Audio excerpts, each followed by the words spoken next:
edition we switch to. Joyce's J, Zelda's Auntie, the true queen of Hyrule. Paul Gale kicks stats, switch sales his jam, and 60s or Josh Burns contracts back. My body is ready for Switch 2. I'm excited for the podcast. What about you? Sit back, relax, grab a stack. It's here. 9 Topics Podcast. Come around with cheer. Yeah.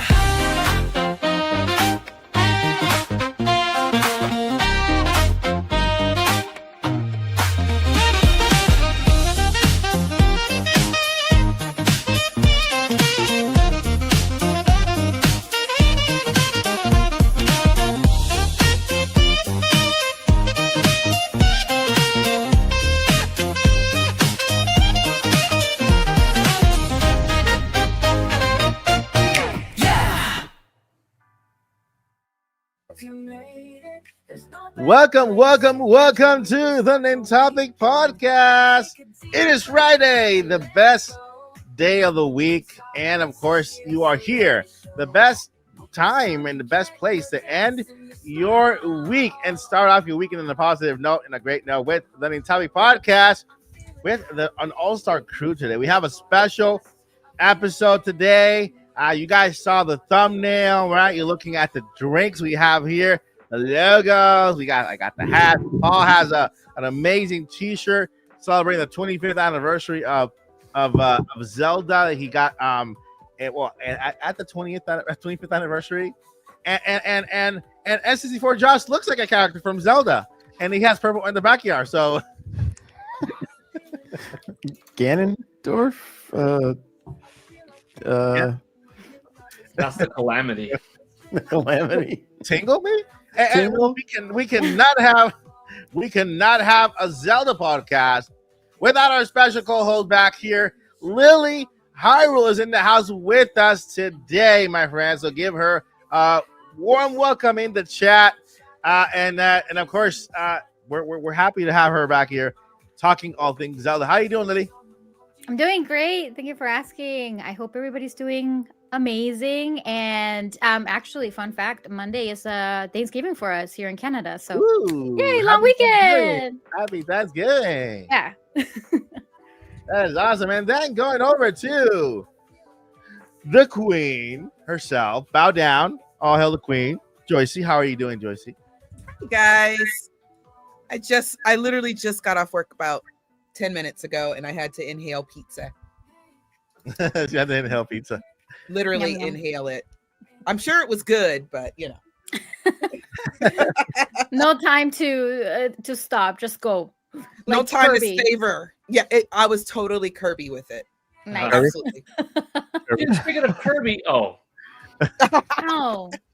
And wait, I forgot to ask you, Lily, are you playing anything this week? Have you played? Are you currently playing a game?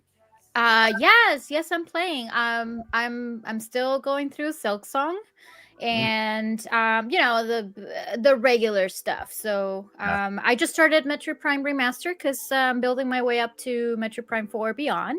Nice. Fun fact, is going to be released one day before my birthday, so I'm very excited for that. And Tears of the Kingdom and Breath of the Wild Nintendo Switch 2 edition, the usual. Nice. Yeah. How about you, Josie?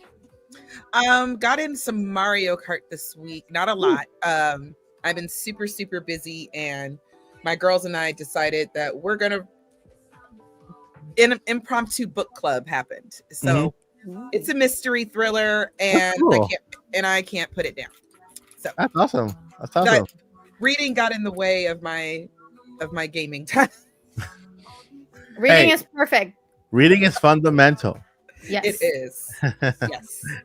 And then going downstairs over to Chuck, the Gale Force Network. How you doing, Paul? How you been this week? And what are you playing?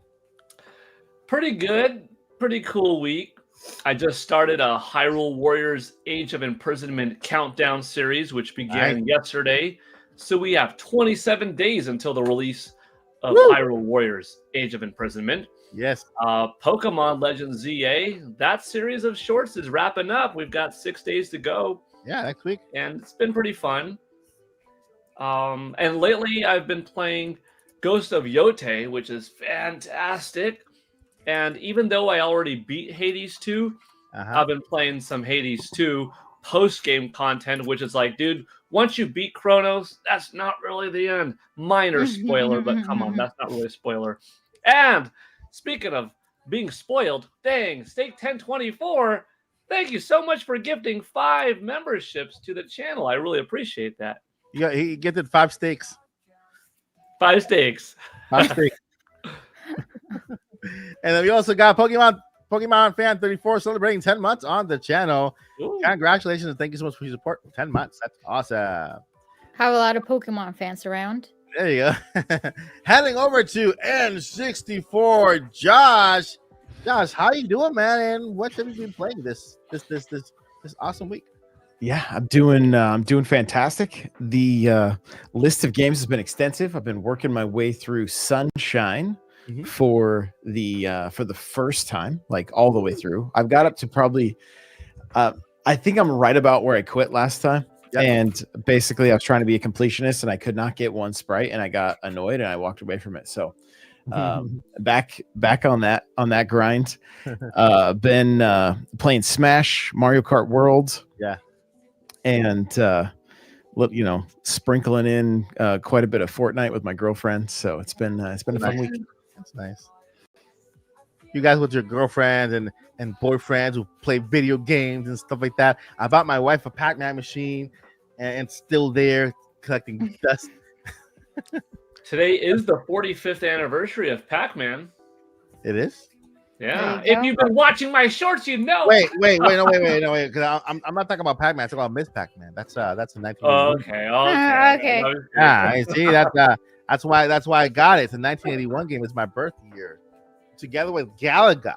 It's like a two in one thing. It has her favorite retro game and my favorite retro game in one. So Galaga and Pac-Man, like Miss Pac-Man, it's like made in heaven. It's just so great. But it hasn't been turned on for a while, so I'm thinking I'm going to sell it. Mike, Josh said something that triggered a memory or a thought. You mentioned that you're playing Fortnite.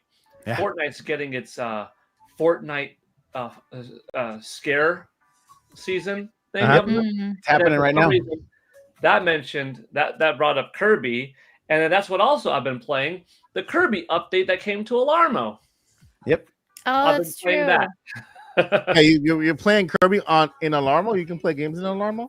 Well, I play it by allowing it to go off every hour of the day.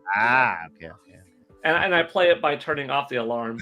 But it's cool. Like, I was wondering, what's he gonna do? Like, Mario gets coins, Link gets rupees. What's gonna be the blump blump Pikmin get plucked, and then Kirby sucks in enemies. So I like that Alarmo updates throughout the year. It's pretty cool. Yeah, that's awesome. Thank you for sharing, Paul. Yeah, I have to tell you guys one more thing. Or show you guys one more thing. I don't know if I've worn this on the podcast before, but just like Paul, I am wearing my Zelda shirt. We got. I don't know if you guys can. Twilight Princess Link. Yeah. Yes, it is Twilight Princess Link. Of course, Lily got that. I said don't know if you can see it really well. Come on, give me the credit. I have Tears of the Kingdom. Nice. I have Skyward Sword. It counts. That could be anything. I mean, that's the Hylian crest. It's not really the Triforce. It could be anything. I got it right though. It still counts though. It's still Zelda stuff, so it's okay. We'll allow it. Okay, we'll allow it. Oh, and talking about updates and the Legend of Zelda, so the update for Link's Awakening is up and running. So if you have your Nintendo Switch, go ahead and download it. And also Echoes of the Wisdom. So I posted that yesterday, I think, because yesterday or 2 days ago, they kind of posted on the Nintendo Today app. Yeah. So there were a bunch of people on Threads saying like, "Have you been living under a cave?" Or how come you never know about that? I'm like, wait a minute. Okay, so it's a given. If you have a Nintendo Switch 2, if you play any Nintendo Switch, well, not any, but most of them, they're gonna run better. But that doesn't mean that you're getting an upgrade. The upgrade was recently released. So if you have not touched Echoes of Wisdom in a bit, you might want to try it one more time. So just connect your Nintendo Switch to the internet. Make sure it downloads the update so you can, take advantage of the the upgrade. I think it's more like the colors. The colors, because of the HDR and everything, it looks a lot more vibrant, and also it runs I think the frames, of course, are going to be not as Definitely. struggling as they were doing on the Switch one. So They were struggling. Yeah. Especially when you had, because I would twirl everywhere, because you know how she could yeah. twirl. I twirled everywhere, and it's like twirl, twirl, twirl, twirl. Yeah. Especially when it's moving between like sections of the map, when you're moving to the right or to the left of the screen. That's when I noticed like the biggest struggling with the frames. So there were a lot of frame drops, on that particular section of the game. So Yeah. And I got to tell you guys one more story. So I had to go to physical therapy this week. Got a jacked up shoulder. And I was talking to my physical therapist, meeting him for the first time. Real cool guy. He's happily married, just had a baby. And I had, I think it was my Skyward Sword shirt I was wearing.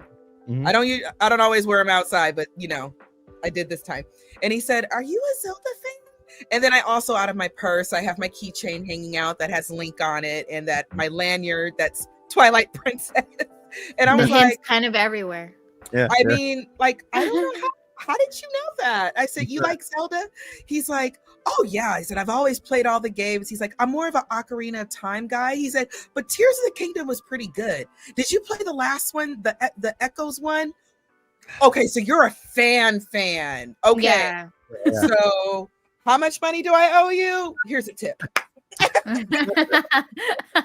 So I met another Zelda fan in the wild. So it's That's great. awesome. That's fun. That's so cool.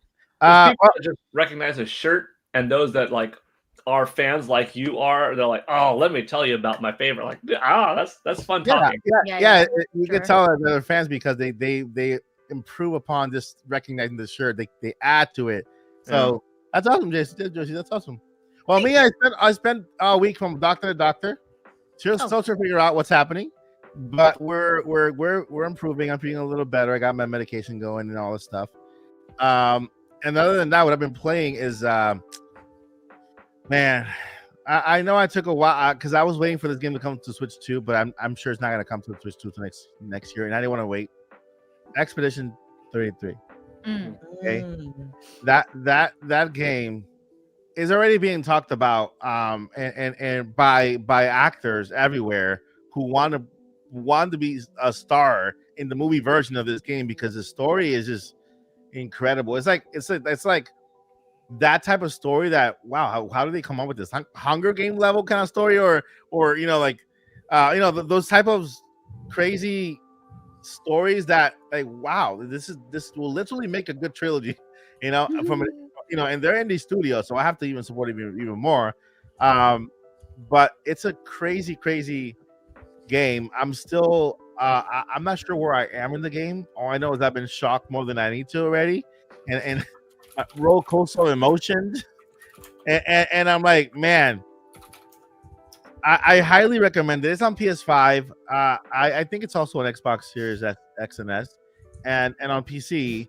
Switch 2, they have not yet even spoken about bringing it. They said they'll be thinking about bringing that. I'm sure it's because of the dev kits, but maybe for next year. But man, I want to go play right now. Just talking about it. It's so good. That and Silk Song are the ones, the indies that I have heard about from the moment they dropped. Silk Song is incredible. I played it. I'm giving it a break for now a little bit. I haven't completed it yet because I started playing Silk Song and then I'll just do Expedition 33 and then I'll go back to Silk Song. But it's just fantastic, man. It made me fall in love with RPGs again. Like I remember I had the same feeling I had when I played Final Fantasy 7 on PS1 for the first time. Now I got immersed in the story and everything. I have that feeling again. So I want a Zelda game that is as serious and as adult as Expedition 33. That'll be crazy. And I think you guys should look. Joycey, if you haven't played it, look it up online and look at gameplay. No, I'm gonna play it sight unseen if it comes to Switch 2. Yeah. Okay. Yeah, based but off of just what people have said. I mean, I've seen little things, but yeah, I'm like, I think I want to give this a chance, so I don't want to say anymore. it's one of the best stories I've heard in such a long time. Like acting, voice acting, everything, like just all throughout. Paul, have you played it? No. Not yet. And how about you, Josh? Not yet. No. And Lily? Not yet. Okay. No, but I was planning on getting out of the PlayStation 5. Yeah, that's one I have. I have the PS5 version. Yeah.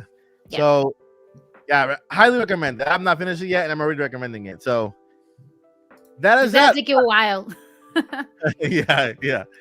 It, if you're gonna get it, get ready for that roller coaster of emotions, because crazy. All right, so today we're having a special podcast, my friend. It's a special podcast dedicated to the Legend of Zelda. I don't remember the last time we had a Zelda podcast, and I think it's a necessity for us to go back to the franchise we all love and have a lot to talk about, because whenever Zelda, it infiltrates every single podcast we have, right, Joycey? Correct. Whenever we talk about podcast, it just leads. Oh yeah, it's like yeah. So I'll just have an entire podcast dedicated to the Legend of Zelda, and our very own Lily played the latest game yet to be released next month, Age of Imprisonment. Okay, she has an experience. I did. Yeah, she did. She played it, and I'm like, she's the luckiest Zelda fan in the world right now. I want to go ahead and she allowed me to share some footage. Okay, and they have the same exact rules they had with us at the experience. We have to, as long as there's somebody in front of the camera, in front of the TV playing the game, and it's not like a screen kind of grab. Let me get that video here. So Lily, while I pull up this, tell us about your experience. It was. It's just that I'm trying to remember the experience, and it's kind of difficult to explain how excited I was that I didn't even realize that I was playing the game. I was like, is this a dream? Because I wasn't sure if that was going to be available, to be honest with you, because Nintendo has been... There's a lot of audio. Nintendo of Canada has been like inviting me over, especially going to Toronto for, first of all, it was a Nintendo Switch 2 experience, and then they had the Nintendo booth available at Fan Expo Toronto as well. And then they told me about this event. And I was like, we were kind of teasing ourselves saying, hey, do you want to play Metroid Prime 4 Beyond again for the third time? I'm like, I don't think so. Like, I played that demo several times already. And I knew that Age of Imprisonment was available at the Tokyo Game Show. And I was like, what if they bring it? What if? But it was very, very minor, to be honest with you. And then when I saw it there, they had it all the way in the back of the event and everything. I got very excited. Like, I didn't know what was happening, right? But in terms of the actual gameplay, I mean, probably you guys have seen it elsewhere, because there's also a ton of footage out there, and bigger outlets had a chance to play it as well. But it really, it's like a 15 minutes demo, and you can look around and move around and kind of explore a little bit. But if you don't keep going, the demo is gonna cut right away. Like, for example, my boyfriend had a chance to play it twice, and he got all the way to like 3 different bosses instead of 2. So it was important for you to kind of speed up a little bit, so you can get and play as much as you could within that time limit, right? But yeah, like what you're seeing right now is you're able to move around with Princess Zelda. You're in the depths. You can switch between characters. Usually that's what you can do in any actually Hyrule Warriors or Warriors game. That could be done at any time. But I have to say that I don't know, for some reason I enjoyed a lot more playing with Waru versus Princess Zelda. I like really the skill sets that he has, and also I really find also, and not just Rauru but Minoru, like both Sonides, to me they were super interesting. So having an option to switch between the two, I think, is just amazing. And as you are able to see, like the gameplay is very smooth, no drops or anything. It's very comfortable to play, it's very easy for you to pick up. And they didn't really explain anything about the Lord, of course. So nothing about the story, just that you're exploring the depths, but that's it. Um, and yeah, I think what I really enjoyed about Minoru is that when you're running, she doesn't run. She hops on a sonai wheel and she just cruises around on the on top of a sonai wheel. So that's super fun. Um, but I have to say the other thing is that you can take sonai devices. Mhm. So that's another addition. I think in Hyrule Warriors Age of Calamity, you're able to use your rooms and some of the rods and things like that. Mhm. And as you can see right now, we're fighting one of the captain constructs. So you do have familiar faces like the regular mini bosses that you see in Tears of the Kingdom, Yeah. especially in the depths. So you have Froxes, you have Taluses, and that was only just, like I said, 15 minutes of the demo, right?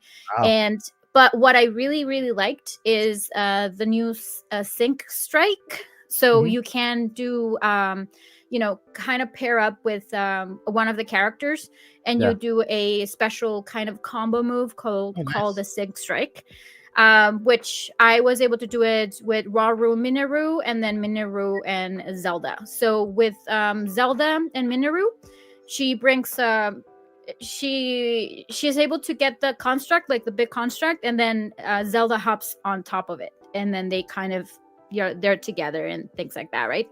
The Yeah. other thing is that they will have co-op for this particular game, which is going to be awesome. So That's awesome. yeah, I'm really looking forward to that. And question, Yeah.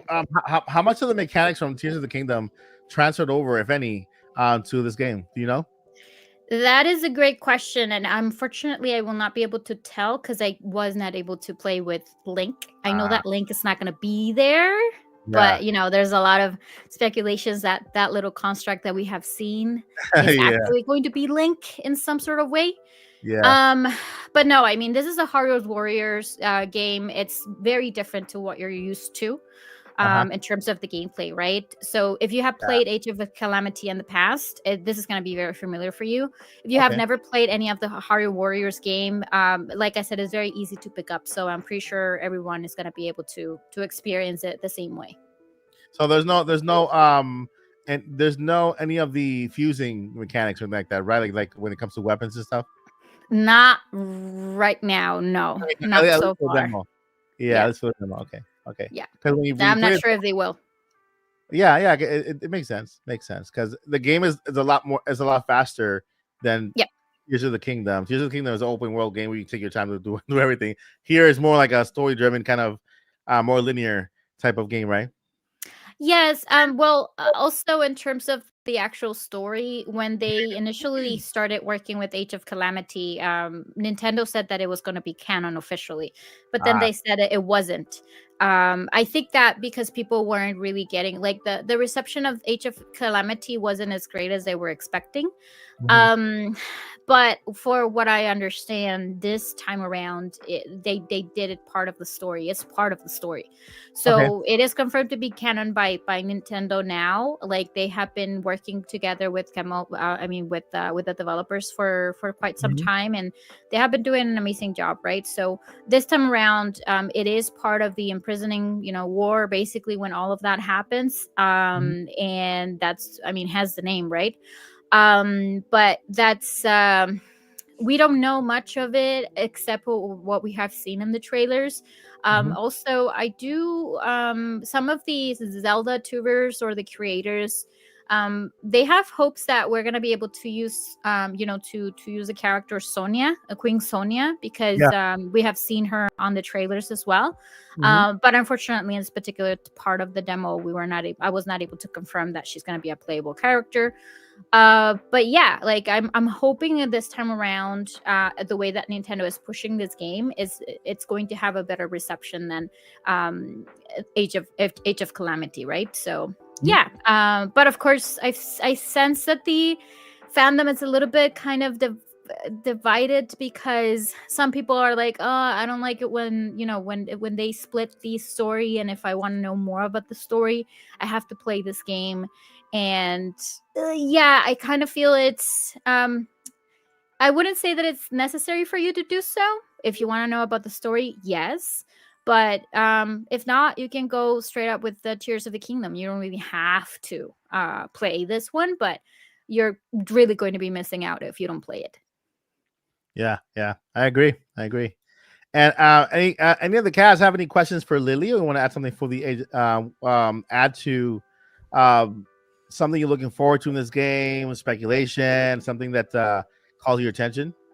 How are the slow moving parts as Zelda? Because I was excited in the first trailer when it looked like, oh shoot, where we're going to have Princess Zelda playable in a big grassy field that's not always action oriented, that will kind of make it feel more like a Legend of Zelda game. And then sure enough, we got the confirmation when they're taking that hot air balloon kind of down below, you're playing as her.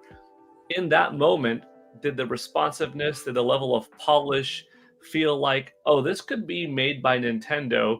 Because certain games could look bigger, brighter, more flashy, but they have a little level of jank to them where the controller, the character doesn't feel as responsive and as tangible on the floor as it does in Nintendo's games. Nintendo's games are very good about that synchronous feeling of character and environment. Did Zelda walking around as her in the non-action parts feel like, yeah, this, if I'm taking it out of the element, this feels like it could be a Zelda game in the moment? The answer is yes. Yeah. I saw, well, right next to me, while I was playing, there were several people playing as well, because they had like 2 other stations right next to me. And their reaction was legit this, like, oh my God, a playable Zelda. Like they said it multiple times. Because I could tell that they never actually played Hyrule Warriors before. Right. So this is a brand new thing. And also the event was held for, for creators and also for media. So we had a lot of people from the media. So they don't really play Nintendo games that often. So I can tell you that their reaction was exactly that. Like, we have a playable Zelda. And first, also because of what they, the way that Nintendo has been pushing this game, I do feel that Nintendo was a little bit more involved versus Age of Calamity. I feel that they kind of gave them the green light and, hey, here you go, do something with it, and they did an amazing job, right? Because even though it's not part of the story, it's kind of a what if story. Now this time around, they kind of give them like hands on and do what you must, but they were kind of supervising what was happening. So yeah, like it does feel like you're on a quest, so you're exploring a little bit, you are moving around, and you'll see like the actual quest on top of it, and they're gonna ask you to do a few things before you hop into the action and into the action of a Hyrule Warriors game, right? Because warriors, like the word warriors is really what it kind of identify these kind of games. They're more like action driven, right? And you're running around and fighting a lot of monsters, and it's always like crazy. But they added this particular kind of I would say prior of the game, of the action sequences for you to explore around, and you are doing that with Princess Zelda specifically. Now, I cannot confirm that that's going to be the case all the time. What if, depending on which part of the story are you might be able to do the same, but with King Rauru, or with Mineru, or with Queen Sonia? I don't know. Awesome. And thank you so much, Lily, for that amazing answer. And do a little side quest here, just to shout out Dream a little more with the 5 gifted membership to the channel. Thank you so much for your support. It means the world to me and to everybody here on the channel. You're amazing. And I want to welcome to the channel Constantine, Aaron, we got Galix, we got Janky, and King, and that's it. Yeah, welcome to the channel, and thank you so much, Dream, for those 5 gifted on the channel. We appreciate you so much. And wait a minute, we got 10 for Paul Gill, the network, from Roger Aynard. Paul, you wanna shout out your new members in the chat? Oh, your claims? Big thank you, Roger. And absolutely, let's see. Gamebird Classic, Tater Salad, Tatty P, Jeff Shadow, Blake, Steven Peterson, Darius Hines, Vito Libido, Aaron Raths, and Jason Bearden, all recipients. Thank you big time, Roger Enyart, for that awesome contribution. And hopefully some of the people that got one that aren't here now, hop on in. I know Gamebird's already here, so Yeah. that's good. Good. Yeah, Awesome. you got to give a prize for that Beetle the Beetle guy. For the name. Yeah. Wait. All right. So, oh, is it my turn? Another 10. Sorry, I was gonna say that. Like, shout out to Roger because he just gifted 10 other ones, but to Mike's my Odyssey's gosh. channel. Wait, to Thank me? you. Yeah, I don't yeah, deserve- to you. I don't deserve that. Thank you, Roger. Appreciate you. Thank you so much. And then let's see who has joined here. We got Charles the Master has joined. We got John. We got Sly. Wait, is this Sly? Like Sylvester Stallone? Is it here? Sly is here. We got Finn. We got George Movies. And thank you so much to Roger for your support. We appreciate you so much for those gifted memberships. Sorry, Joycey. Yes. No, don't be What are sorry. your questions? So, I don't have a question. It's more of a concern. Uh-huh. So, me and one of my buddies was talking about this the other day, like very, very briefly. I know Nintendo says it's canon, but Tears of the Kingdom is also a sequel. So my concern is, what kind of canon are we talking about here? Because when I say that a little bit sarcastically, what I'm saying is, like, Tears of the Kingdom, I love the game, but the story is supposed to be a sequel to Breath of the Wild, yet nobody really, other than a side quest, there's not really much talk about the events of Breath of the Wild. Is that Peach? Yeah, it's Peach. Peach agrees with me. Peach knows what's up. Peach agrees with me. So and also I played Age of Calamity. I loved it. Stood up in my living room in the middle of the morning. It was like 4 or 5 a.m. when I finished clapping. I loved it so much. But if you played Age of Calamity, you know there's a bit of a different ending. I understand multiverse, and it could be another timeline. But I'm really wondering how this Age of Imprisonment is going to end, because technically we know the ending if you played Tears of the Kingdom. So I'm like, how are you gonna get a happy ending out of this? You know, how do we destroy the bad guy? These are just not hypotheticals. These are just rhetorical questions that just kind of wondering. Yeah, I wish I can give you a straight answer to that question, but I do understand, like, your concern, because I'm with you 100%. We know how things are gonna unfold and how things are gonna end, but here's the thought, and it's just me, like, throwing ideas out there, especially because we're gonna get to know a little bit more about the sages, which we don't really know anything about. So that's actually awesome that we're gonna be able to understand exactly their role and their names. Like, yeah, we're gonna be able to know more about, right? But we know what's gonna happen, and that is going to be inevitable, right? But my thought is that we'll get kind of in the story as to when all of that happens and what happens after, before Zelda returns, or to the, because think about it, if she, I mean, everybody might already know this, but sorry about the spoiler, but Princess Zelda turning into a dragon, that happened within this timeline. So we might be able to explore what happened prior of that, because we know there was a whole plot about asking Mineral Spirit to stay on the poorer path and things like that. So I feel that we're gonna be able to see all of that, and but I don't think that's gonna change. Like, that's part of the whole story. And when they say it's canon, I'm just hoping that they'll add it to the timeline somehow, because they didn't add it Age of Calamity for the timeline, on the timeline, right? And also, let's keep in mind that even though this is officially canon, this is still a spin-off. It's not really Legend of Zelda game 100%. It's a different gameplay and everything, and it's not really necessary for you to play it if you want to know everything about the story. So It's kind of a tough question. I feel like they won't change anything about what we know that happens within Tears of the Kingdom. Yeah. And also there's that time period for when from Tears of the Kingdom at the very beginning where, you know, Zelda goes back to the past and Link is still stuck in that cave with one arm, technically. I still wonder how much time had gone by between Breath of the Wild and that moment. You see what I mean? Because Link always, majority of the time, starts a game by waking up. So he was in that cave for I don't know how long.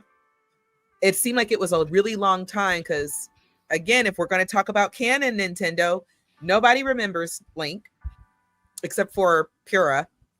And one of the children that we know did not exist in Breath of the Wild is suddenly at least 6, 7, 8 years old. Yeah. So, yeah, these are the things that keep me up at night. Yeah. No, I agree with you, and I feel that unfortunately I cannot tell anything. We'll find out in a few weeks.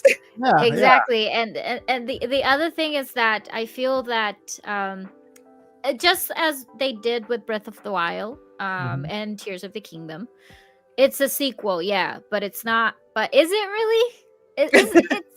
It's not, because you know, Nintendo what they're doing is they're trying to, you know, target a wider audience. So they didn't want people to be attached to, oh, you have to play Breath of the Wild to understand Tears of the Kingdom. That's why they're kind of, you know, separate, even though it's a sequel.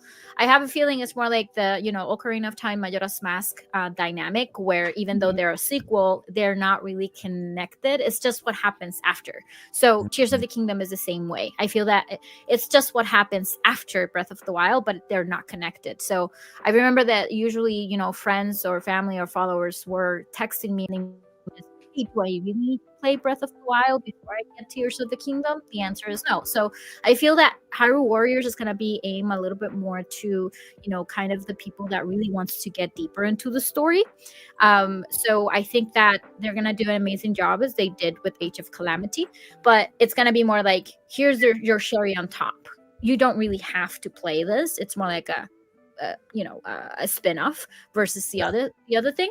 And you know, the team has been doing an amazing job with the story per se. So the other thing is that sadly this has been confirmed like multiple times. Unfortunately, The Legend of Zelda has never been, they have done an amazing job with the stories in the past. However, they have always worked on the gameplay first and then at the story. So I guess that's where the team here, Hyrule Warriors, kind of pieced together, and we're not gonna get disappointed with what they have done, but it's still not going to be as connected as you probably will hope. Yeah, it's like somebody can jump into this game without having played the prior to Breath of the Wild and Tears of the Kingdom and still enjoy it and still kind of get a grasp of the story that they're trying to tell. Like it's a new story. It's a new story anyway. It's a story from the past that we didn't get to experience, only in those little glimpse of. But they just kind of talked about the actual confrontation. They never talked about what happened complete in the past. All the interactions. They just kind of showed us little glimpse of, you know, when they faced Ganon. When what's her name? I want to say Rebecca, Sophia. Dorothy, Blanche. Let's say Rose. I'm talking about Raru's wife, Sonia. Becca. Queen Sonia. Yeah, to me that Sonia is like such a Spanish name. so much, like, you know, that's why I was like Becca, Rebecca.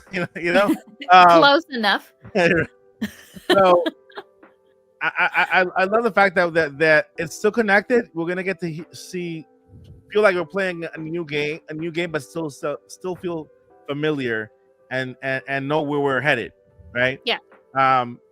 I was a little disappointed with Age of Calamity when it wasn't tied to, you know, because I went into it playing thinking it was gonna be tied into the other game and stuff like that. It is. But I mean, that little guardian was the whole culprit of everything, right? I was looking for the egg when I went back to Tears of the Kingdom. I went, "Where's the egg? Where is it? I want the egg. I want that well, little he egg." traveled from the past, right? Yeah. So Yeah. that's the reason why it's like what if story. But yeah. Yeah. All You right. look so happy playing. Oh, I was super stoked and happy about it. I know you were. Joshua, Yeah. are you looking forward to this game? I'm really looking forward to it. I'm just watching the gameplay on that Lily's playing. It looks like you're bouncing between characters. Yes. Yes, I am. Yeah. Was there like any favorites or any particular? I mean, it looks like you're just demolishing all kinds of things on screen right now. Like, any real big highlights for you? Definitely the syncs. Like the sync strikes are my highlight. I really love the dynamic because it's just smashing buttons. It's not complicated to do all of those amazing things that you're seeing right now. But in terms of characters, I really enjoy playing with Rauru. Like Raru's moveset is really amazing. Even though Minoru's, she can build a construct or something very fast. And it's very fun to play with her because I mean you see like the move sets are very very different. The sync you were able to activate it with I think one of the triggers. I don't remember which one. That's a sync. I was super excited when that happened. So that's a sync right now. Rauru and Minoru are doing kind of a combo event together. Those are the sync strikes, and those have been definitely my favorite ones. Those animations are sick. Yeah. So I would say that's definitely. Sorry, I was going to say, didn't they kind of introduce that in I think it was either the 3D version of Hyrule Warriors or the definitive edition, where I think where you can, if you and other people that you can switch off to all gather around the same boss or something, combine your magic and you can take them out faster. Is it similar to that? Yes. I wonder if it's gonna get old very quickly, but hopefully not. And also I kind of have a feeling that they're gonna evolve depending on your stats, right? The more you play, the higher your level. That's usually how it works in terms of Hyrule Warriors. So hopefully they're gonna have more animations. But I guess the reason why I love this is because you kind of feel that they're connected. Like there's a legit relationship with the characters, and I got very excited when I got to do the sync with Minoru and Rauru because they're brother and sister, right? So I was like, oh yes, I'm finally gonna get to see this. So but yeah, it's very similar to what we used to do in the original. I think it was the definitive edition, if I'm not mistaken. I just saw you got looked like a little achievement here, and then what is this here? What are we looking at here? That little screen? No, it's not really. It's more like a hint when you're first using any particular new button, for example. You kind of have like a little description of what it is, a little tip for you to know what it is. Yeah. Okay, so I see here you have these little. Are these the same little spears you see in Tears of the Kingdom? Yes, they hold sonai devices, so you can definitely use them depending on the situation. Like for example, when you're about to go against the frogs, they will introduce the ticking sonai bombs, the ones that they have like a little timer and they explode. They kind of hint you that you have to use it because Froxes are essentially a replacement of the Dodongos. So you just throw a bomb in their mouth and that's it, right? So they kind of this particular section, they kind of push you to do those kind of things so you understand the game, the basic mechanics of the game. Yeah, that's pretty cool. And I see what you were talking about with Minoru and her little little wheel here, just kind of around. So funny. Just mowed everyone down. Yeah, for sure. She's just by style. I love Rauru. Look how cool he looks with his giant ears and his cape, just walking around, just slashing everything. That's really cool. Yeah. I really like that because he uses light, right? So he's the sage of light per se. So and when you're kind of discovering all of this in Tears of the Kingdom, and then when Queen Sonia says like you have, she points out that Princess Zelda holds both powers, so time and light.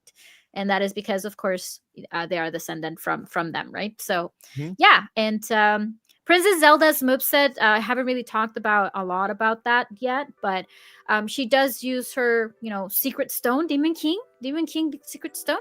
Sorry, I'm just kidding. There's a kind of an inside joke because every time you watch the Imprison and War scene, Demon King secret stone. Yeah. Anyways, see, she's using her secret stone and using the time ability, right? So she does also have some projectiles of light, but then when she does have her combos, it's more like the time sequence or the recall sequence, basically. Okay. That's awesome. That's awesome. Anything you guys want to add to Age of Imprisonment? I mean, the footage we're seeing here, it looks like a relatively short loop, right?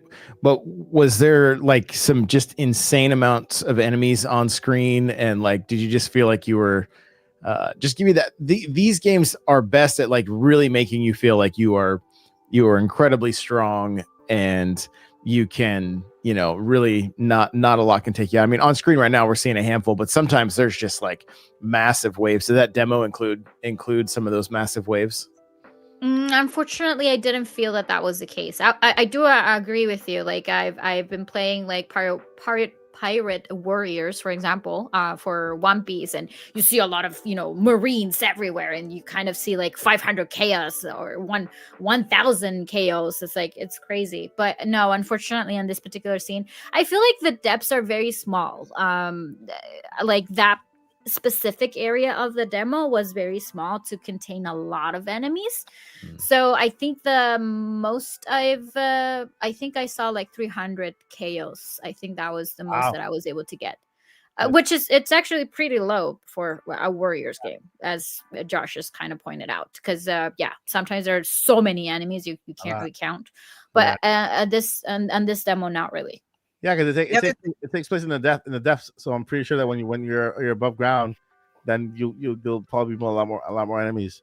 I just want to highlight this little dance that Lily did at the end of excitement here. Once the demo comes to an end. Which one? I don't remember. There were a couple little dances. Moving around. I was moving around a lot. Yeah. Yeah. It comes to an end now, and then we have Lily doing a little dance here. I was gonna say real quick, I almost wonder, kind of to Josh's point, I almost wonder you're adorable, Lily. I kind of wonder if this was either, because it is a demo, so I almost wonder if they took a lot of the enemies out as not to maybe overwhelm newer players or something like that. Because when I looked at your screen, there were a lot of hearts, and the special bar, the bar itself, not how much it was filled, but the bar itself was a little bit longer than usually what you start out with.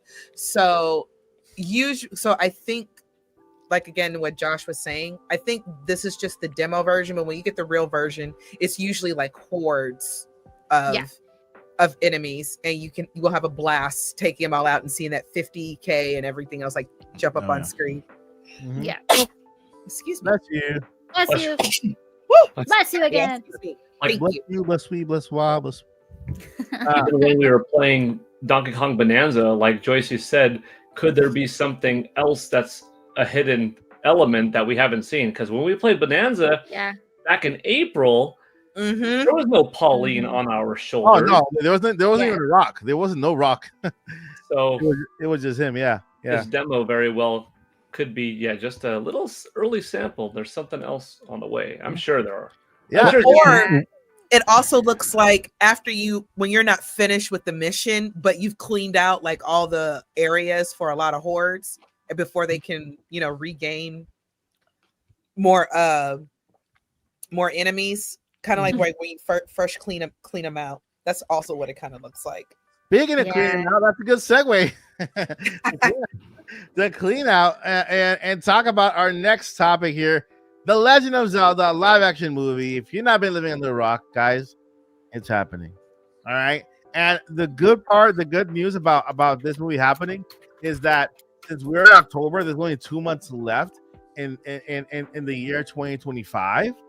That means we'll be in 2026. Then we can say the movie's coming out next year. And so it's crazy, right? I remember we had a podcast.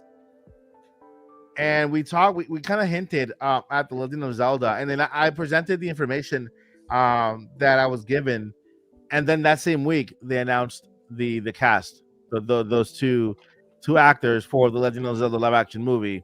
Again, live action movie directed by Wes Ball, written by Derek Connolly and T.S. Nowlin, which is a new addition, by the way. It was only Derek Connolly. Now we have another writer. We have stars Bo Bragaxon, who will be playing Zelda, and Benjamin Evan Ainsworth, who will be playing Link. So let's go ahead and click on Bo so you guys can take a look at your new Zelda, because this is Zelda. This is her. This is gonna be. Well, this is a younger picture. It's too young. All right. By the way, was picked specifically by Minamoto. So yes, and this is That's Zelda. This is your new Zelda right here. So look at her face. This is live action Zelda. We have her. Okay, and then we also have live action Link. Let me see. Go back here. And I like that. I gotta eat my words a little bit, because I remember when I said this is your Link, my friends. This is your Link. Now I don't know when this picture was taken. Maybe this he's younger here. How old was he? He's like 16, 17. well, they do have to pick them very young because there's gonna be a trilogy. So he was born We hope. 2008, so he's pretty young. He's a young fellow. And so he is your live action Legend of Zelda Link. So feast your eyes, people. This is Link right here in the flesh. And so I know that these are images. Oh, by the way, he did the voice acting for Pinocchio on this movie Pinocchio. And if you want to take a look at his trajectory or even his acting, you guys can take a look at his IMDb page, find the movies he's in, and then just go take a watch a couple of them. That's what I did immediately after I saw the cast. I went at him and looked up a movie for each and saw them acting, and I approve. They are very good actors. Very, very, very good. Zelda sounds like I picture Zelda in my head sounding, which is awesome. and so the live action Zelda movie, we got two of the cast, the main cast, right? We still need to find. We still need Ganon Daddy. Ganon Daddy, right? Suavemente. Oh, sorry. I don't get the joke. You guys just Oh, you really have to watch it. There's an animation from Terminal Montage. He does a lot of crazy animations, and I don't know why he started doing that. Like every time that you see Ganondorf, so either Ocarina of Time or Tears of the Kingdom, anytime that you see Ganondorf, he'll say "Hola" and then "Suave." He can't really put the Suavemente. You got me mid suavemente. He just starts dancing. So you even see like little gifs around or around like Ganondorf dancing, and you can't really take it out of your mind anymore. Like it's there, it's stuck in your mind, and and it's not the whole song. It's somebody in the background literally just talking the lyrics. Yeah, because they can't really like. I gotta look it up because it is the most hilarious thing ever. Did a video? Yeah, it's that one. It's Terminal Montage is the creator. I worked with Chrome. Yeah, but no, we have ads. Hola, yeah, Benny just said it. You caught me at mid suavemente. I don't know, it's just crazy. There you go. Let me go ahead and I don't want to get charged for those ads. Yeah, it's hit the skip button. Yeah, there you go. Is there a skip No button? shade. No shade. Very loud. Hola, me has atrapado. En medio, suavemente. Te traigo. Regresé de entre los muertos con música de YouTube que cumple con los derechos de autor. De la gloriosa. What? Digo, bajo mi gobierno viviremos a mí suavemente. Mi corazón es tiempo de suave. What the heck? And it's so funny because in Spanish he's saying like I'm doing this because I'm not gonna get a copyright strike because of the music. So that's why he's talking about it instead of singing it. Yeah. What the heck? And it makes it funnier. Yeah. And also, I like that song a lot. So. Yeah, it's really good. Yeah, you can't really unseen it. Once you watch this, like you can't really unsee it. You can't. What in the world is happening here? Hola.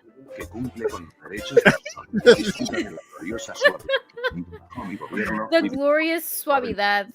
Es tiempo de suavemente te das cuenta de que suavemente. Oh my God! He saw the arm. Look at the. Still going. Look at Link's arm in the back. That is so I didn't true. notice that before. Look at this. That is hilarious. But yeah, that's why we say every time Ganondorf says something, it's like mid suavemente or suavemente.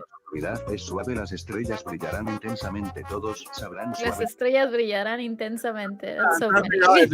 If they have the because you know how YouTube has now the auto like it translates it automatically. Oh yeah. Like the different tracks, right? Yeah, I don't think it has it because it's a song apparently. Yeah.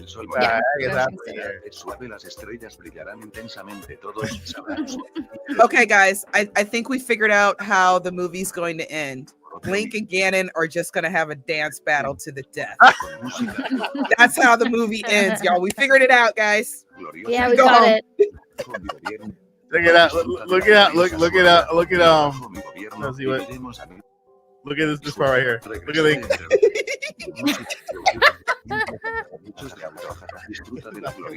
He getting into it too. Go Ganon. Dun, dun, dun. Super funny. Super funny. Did the arm explode in the background? In the background? I think it did.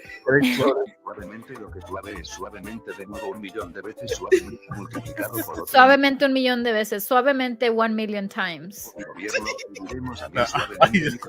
kicks the arm. Pero la suavidad es suave, las estrellas Oh my God. intensamente, todos sabrán suavemente lo que suave es, suavemente de nuevo 1 millón de veces, suavemente It's super funny. otro millón. Te traigo mi suave.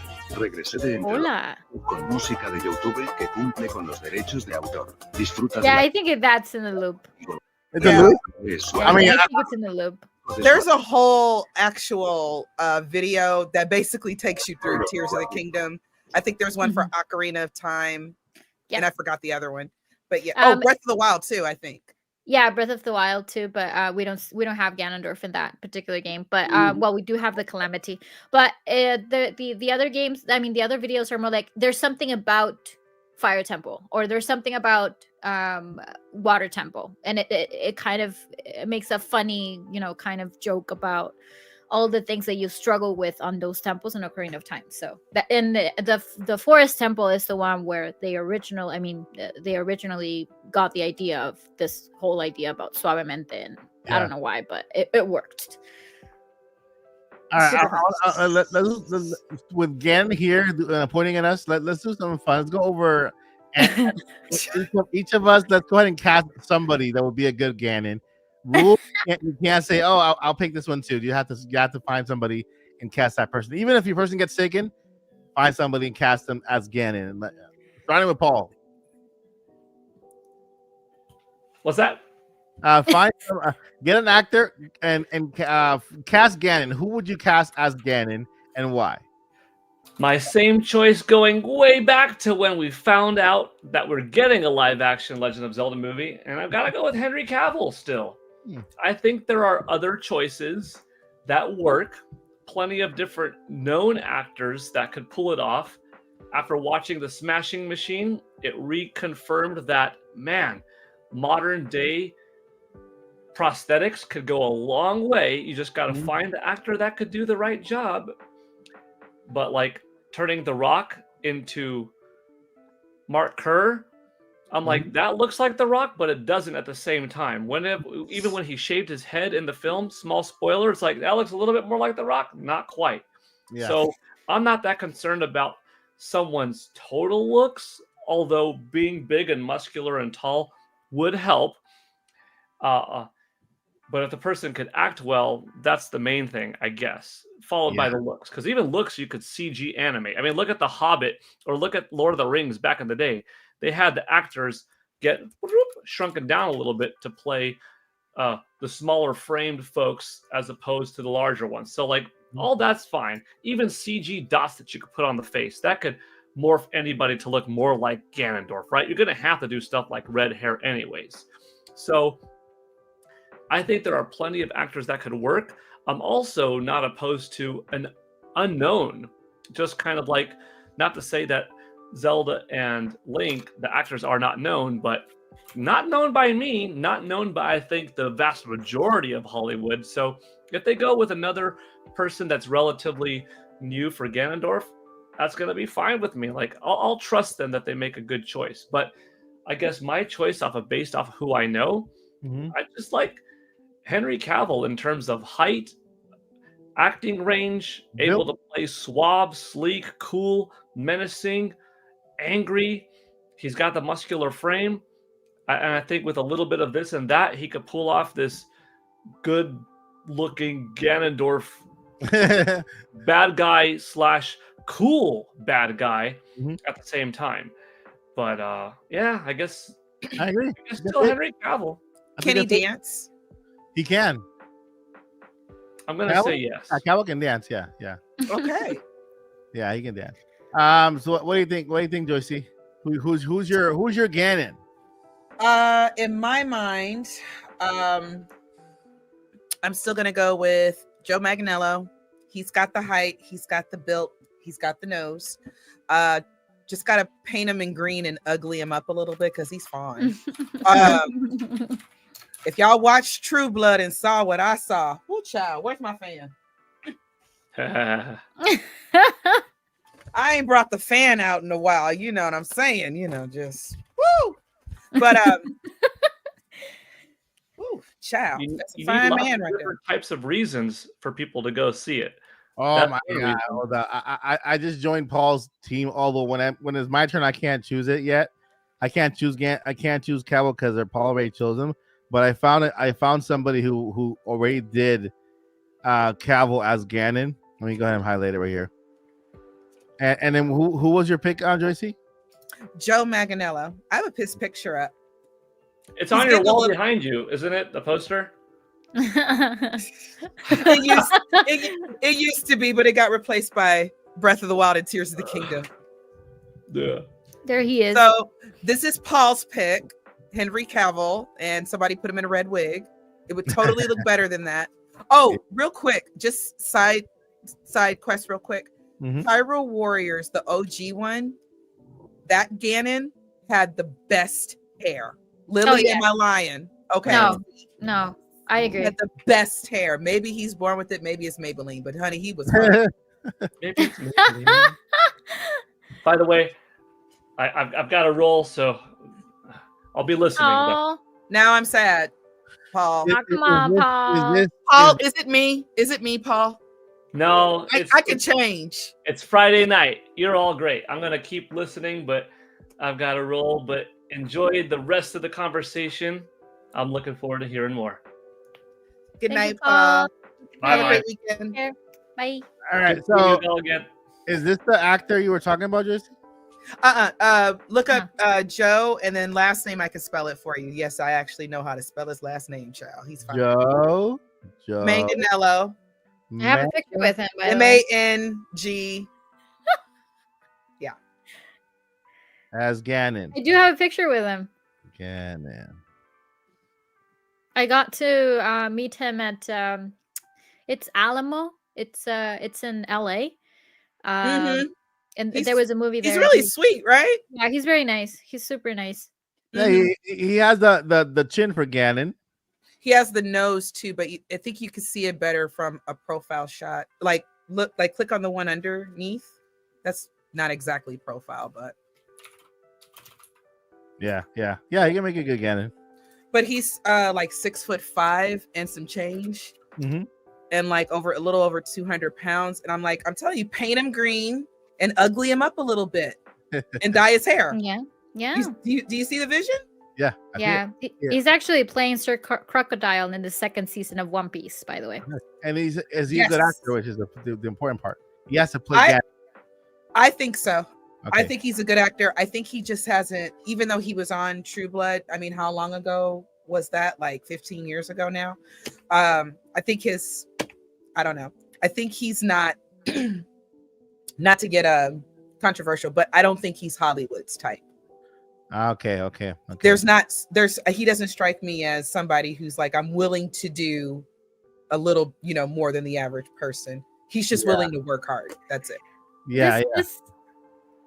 This just make me I don't know, wonder, like, what if we're not even getting Ganondorf? We're getting Ganon the pig. We do no. We can get Can you imagine? we can get Beast Ganon for the first and second movie, but for the third one, the whole second half better be Ganon. If they're going to pick Ganon, they should just hire Jack Black. That's it. And he No, can play not the pig. again. I mean, I love him, but come on, no. He's currently like at the biggest, video game franchises already. Again. It's got to be Miss No. Piggy. No, but, right. But hear me out. I think that's the reason why we haven't heard anything about Ganon, or Ganondorf. Not because he's not going to be in the movie. I have a feeling they're kind of hiding it. Because if we do know the actor, then we are gonna start, kind of piecing everything together, and we're gonna know exactly not exactly, but mostly which games or games they're gonna be based off. Okay, I have to say this though. I don't disagree with Lily, but here's my other theory. My other theory is that that Ganondorf is a big star or some bigger star or something like that is more well known, and that's the other reason why they're hiding him, because they're like, no, we're gonna throw the innocent out there first, and we're gonna wait, because again, now this is the part where I completely agree with Lily. We're gonna start piecing together certain things that aren't there. Dear Nintendo, Shiggy, come here, Shiggy, please, good sir. Please we don't need an Ocarina of Time on this big screen. We don't need Twilight Princess on the big screen. Yes, No, we don't. We don't. We need a brand new story that is cohesive. So then when you tell us there's a sequel, we'll believe you. Oh, yeah. Because y'all got us with Tears of the Kingdom, and you said that was a sequel. That wasn't no dang on sequel. But I believe I think that I'm pretty sure that the Zelda movie will be a standalone. It's not gonna be like that's perfect. Oh, almost, except he needs to be green. But that's what Joe Manganiello would look like. Like I said, ugly him up a little bit, paint him, and then dye his hair red. I'm sorry, Mike. Yeah. Did you just make that one with AI? Yeah, I did. Yeah. Yeah, good job. Except with the crest off or the Triforce off. Who's your pick, Josh?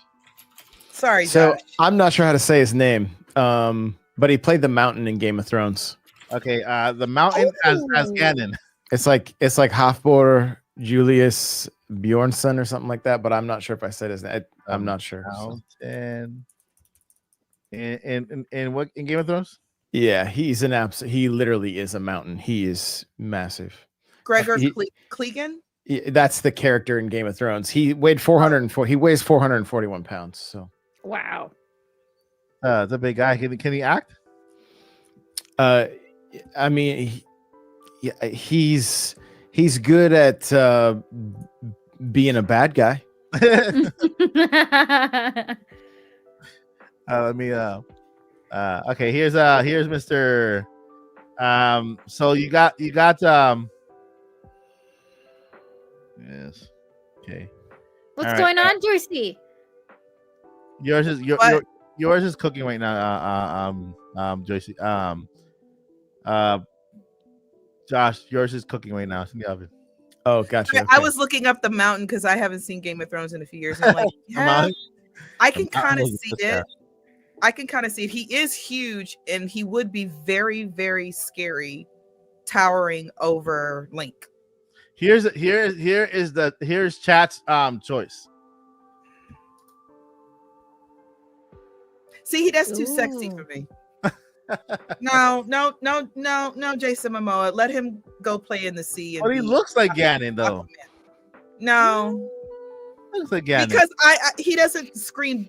Well, you know what? I will say this. I take it back, chat. You know what? Because he did play in Game of Thrones. What was his name? Drogar? Uh-huh. Or something like that. I forgot the name. I was horrible with names except for the Stark family. Uh-huh. He did play very, very intimidating and scary. The only problem is, though, Jason Momoa himself is a little his real life personality. I can see it too much in his face. He seems like a really nice, just like fun, nice person. The big giant teddy bear. He kind of does, but so does Joe Manganiello. But he knows how to make himself. He can make himself look evil. Yeah, and then Jason looks like he's just about to go rob a bank or something and steal your girl. He don't look. You ain't taking over no kingdoms, boy. So I got Josh's pick here, but the problem with this one is that Miss GPT made this guy without any hair. Oh, what? That's gonna be so funny. Okay, but the horns, though. I mean, it's his crown, I think, or the horns, right? I mean, but if you put the red hair from Tears of the Kingdom, I think it looks we good. caught him mid suavemente. Yeah. Yeah, mid suavemente. All right, and Lily, did you give me your pick for No, Ganon? I have not, but I would What is your like pick, Ganon? to see Luke Evans. He Luke played Evans. Gaston in The Beauty and the Beast, Dracula as well. I don't know. I kind of feel like he will do a good Ganondorf. And Mike, there's one more I want you to try because I forgot who's mentioned it before. What color is Ganon's skin? Green. Green. It's green. Okay. All right. So while Joycey, I mean Lily's is in the oven cooking. Which one is it you want to do? I want to see what Idris Elba would look like as Ganon. Oh yeah. That's my pick. That's my personal pick. Idris Elba. It's Idris. Oh. Yes, Idris Elba, right? Elba. Yeah, I call him Idris. I don't know. I never know how to pronounce his name. That's a good question. I do wonder if that's the right way to pronounce it. I'm gonna Google it. Let me find out. All right. Okay, so it's cooking. It is cooking. What the heck did it? I don't know. I want to show it anyway. Uh-oh. I don't know what Miss GPT had in mind here. Do we need to put up a disclaimer? No, it just Well, that's He's Demon King. a goblin. Yeah. He's a goblin. This is something else. But who is this? I don't even know who it is. Who is it? That's the guy. I believe that's the guy that plays Reacher. No, that's not Alan. It's this is your pick. What's his name? Luke Evans. the. Wait. This is Luke Evans. Yeah. Oh, okay.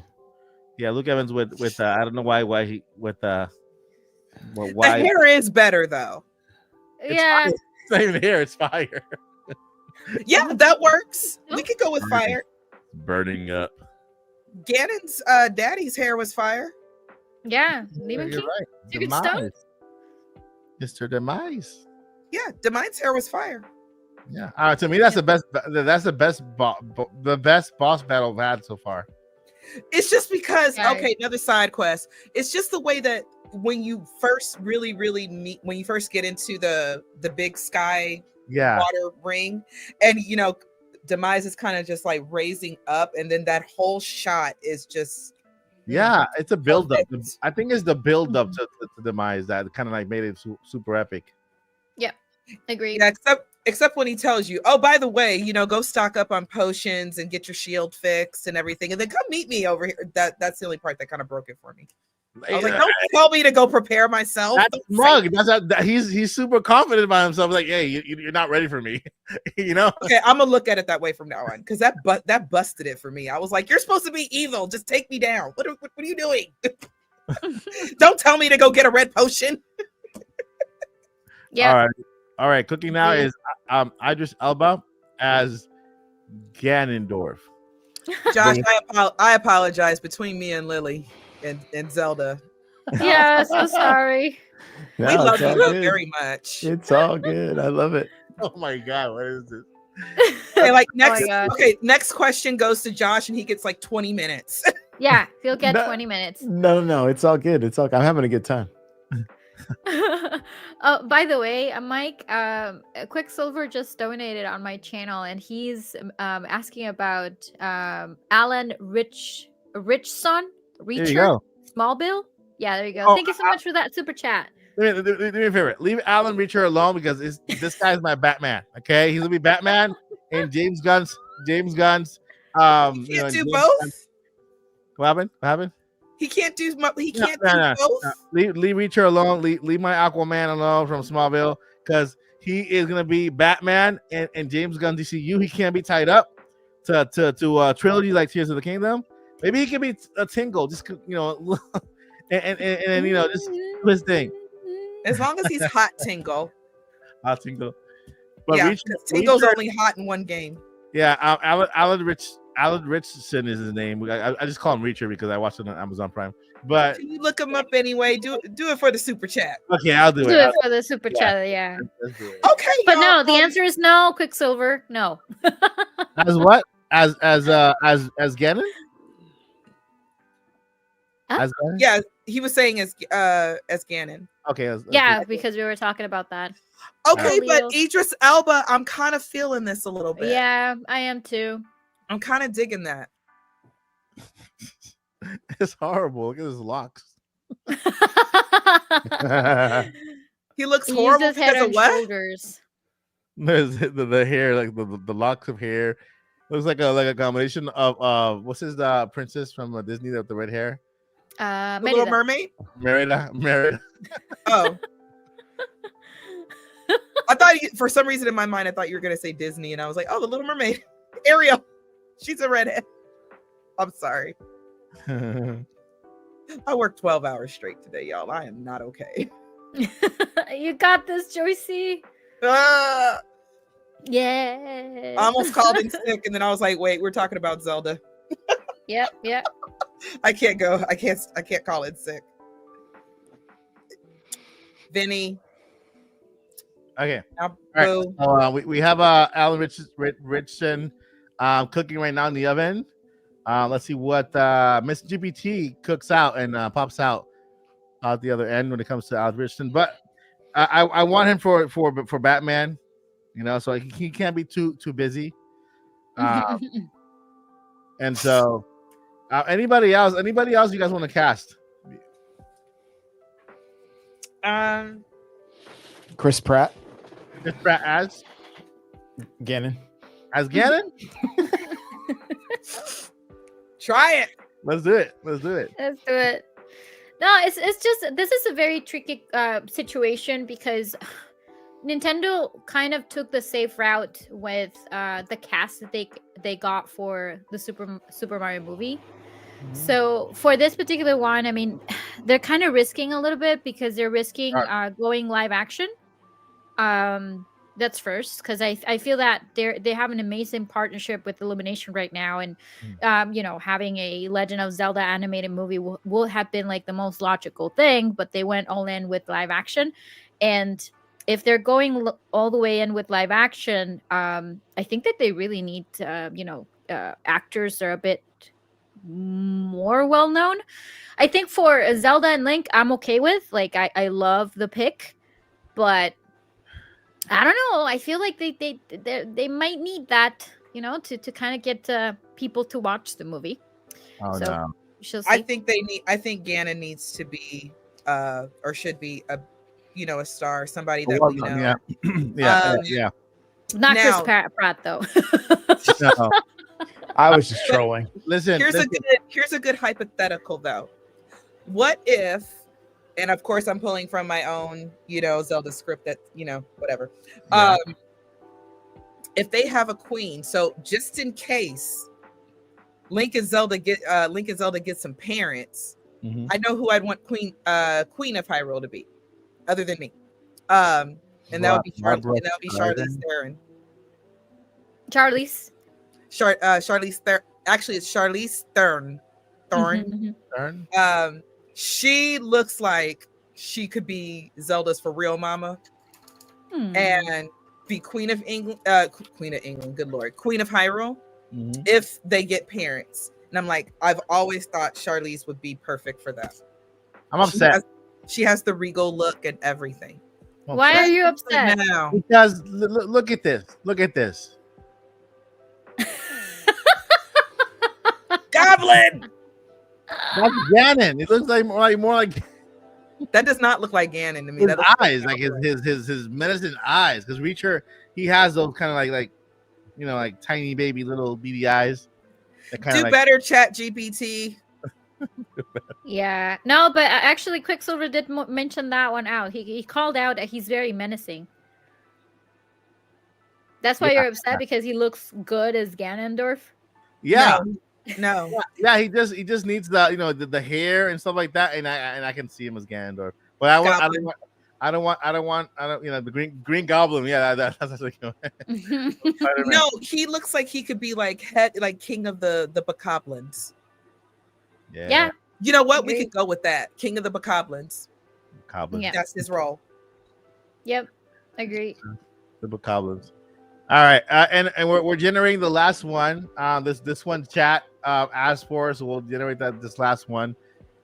This last Ganon, and yeah, I agree. I think that because they went with a Link and Zelda for as an unknown for Link and Zelda, which I think is a good thing, because we as fans can just say, hey, we're looking at Link and Zelda. We're not looking at Tom at Tom this, or we're looking at Zendaya, or we're looking at this when we're looking at Link and Zelda. And it's easier when we don't really remember their names and they're in the movie. But with the other actors, I think they need to go big. At least, I agree. Ganon has You're gonna need that push. Yeah. With Mario, they secured their $1 billion off the bat with the cast of did I already highlight this? Yeah, I did, right? Yeah. Thank you. That's the one. Okay, awesome.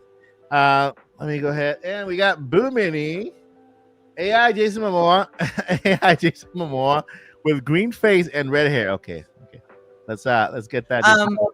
Boo, you're my sister in Christ, but respectfully, my love, you're wrong. No.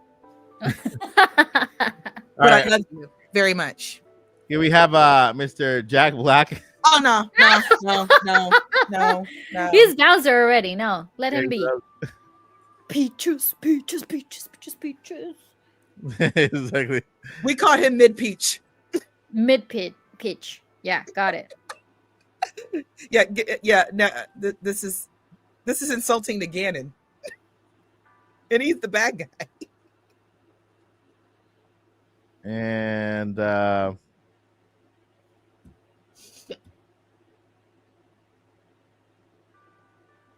You okay, Mike?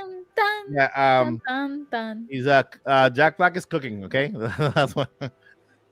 He's cooking. Jack Black Buddy, isn't he's he? on screen. Oh wait, not Jack Black. Jason Momoa. Okay, got it. I thought Didn't we Jason already Momoa. had it already? No, I think it's because the other one he came out with the red face and not with the green face. And Oh, so- Joey right. Canelo came out with the red face. Yeah, he also came out with the red face, and so people want to see. Yeah, we got to paint Joe green because the red actually looked really good. I mean, we just cast Kermit with the frog, and he's already green. and he feels No, mean because he's sometimes. gonna want to make peace, and we can't beat up Kermit the Oh, Frog. I'm dude. Kermit the Frog. The frog. I play Ganondorf in the movie. Miss Piggy plays my What? Miss Piggy plays my. Wait. Okay. Did we all have a long day, or was it just me? We probably did. And this is a good way because we can go into our next topic today. This is gonna be a little shorter. It has to do with the Legend of Zelda live action. No, we did that one. The Legend of Zelda 40th anniversary, which is coming up next in the next couple of months. And I expect this one to be a big one, just because the last one Nintendo kind of went low. I think this one they have to go high on this one. And I think they do that. They kind of alternate with Mario and Zelda. One year they do big Mario, 1 year they do big Zelda. Whenever there's a 40th or whatever. This time they went on the lower end with Mario, so I'm guessing they're gonna go on the higher end with Zelda. And so The way it should be. I'm sorry. And I think we're gonna hear. We're gonna. I'm not. You know what? I'll let you guys talk about that. I don't want to take your picks. I want to hear what you guys have to say.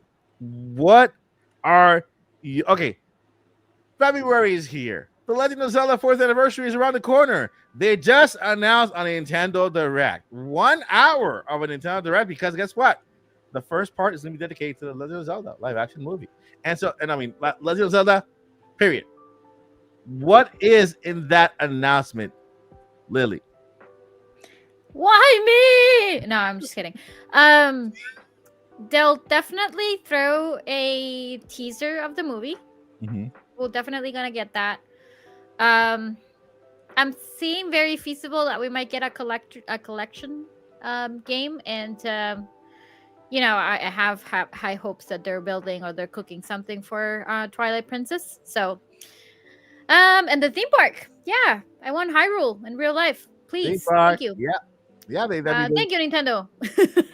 I went there for the grand opening in Epic Universe from Super Nintendo World. Yeah. And so they also gave us a tour of the entire park. The area where the Zelda park is going to be is already closed down. it's sealed off already, and I heard hints in the background because our tour guides, I think they spoke a little too much and gave us more information than they needed to. I mean, excitement, but there's a lot happening with Nintendo and Universal. Yeah, I agree. The signs are there, like the stained glass. And by the way, that stained glass has Link, Zelda, and Ganondorf from Twilight Princess. Eiji Aonuma was actually spotted on site because no one knows exactly, but probably he was supervising those little Easter eggs in the actual gift shop. So the signs are there, and I think that it's a perfect moment for them to do so because of the 40th. So. Mm-hmm. Yeah, and I also feel that the reason why we haven't heard anything about Twilight Princess is because they're either remaking the whole thing or they're cooking something very special for the 40th. And also, I recently did a collaboration with Triforce Times. I'm just gonna throw it in there because Zelda was also there as well, and bigger Zelda tubers. And we were actually discussing exactly what our thoughts and what our wishes for the 40th anniversary. And I remember that part of the things that we said as well is that a collector's game for all the spin-offs will be nice because they're often forgotten. Yeah, that's true. A collector's will be awesome to for all the spin-offs. What do you mean by the spin-offs? There are many. Hyrule Warriors are a spin-off as well. Oh, you mean a collector? Oh, okay, a collector's edition for all the spin-offs from Zelda games. Yeah, yes, that's a good idea. There hasn't been one, right? Nope. That's pretty cool. That's it. Those are my picks. Nice. And Josh, what do you think? Tomorrow's Direct. There's a Zelda presentation happening. What's in it? Another Game & Watch.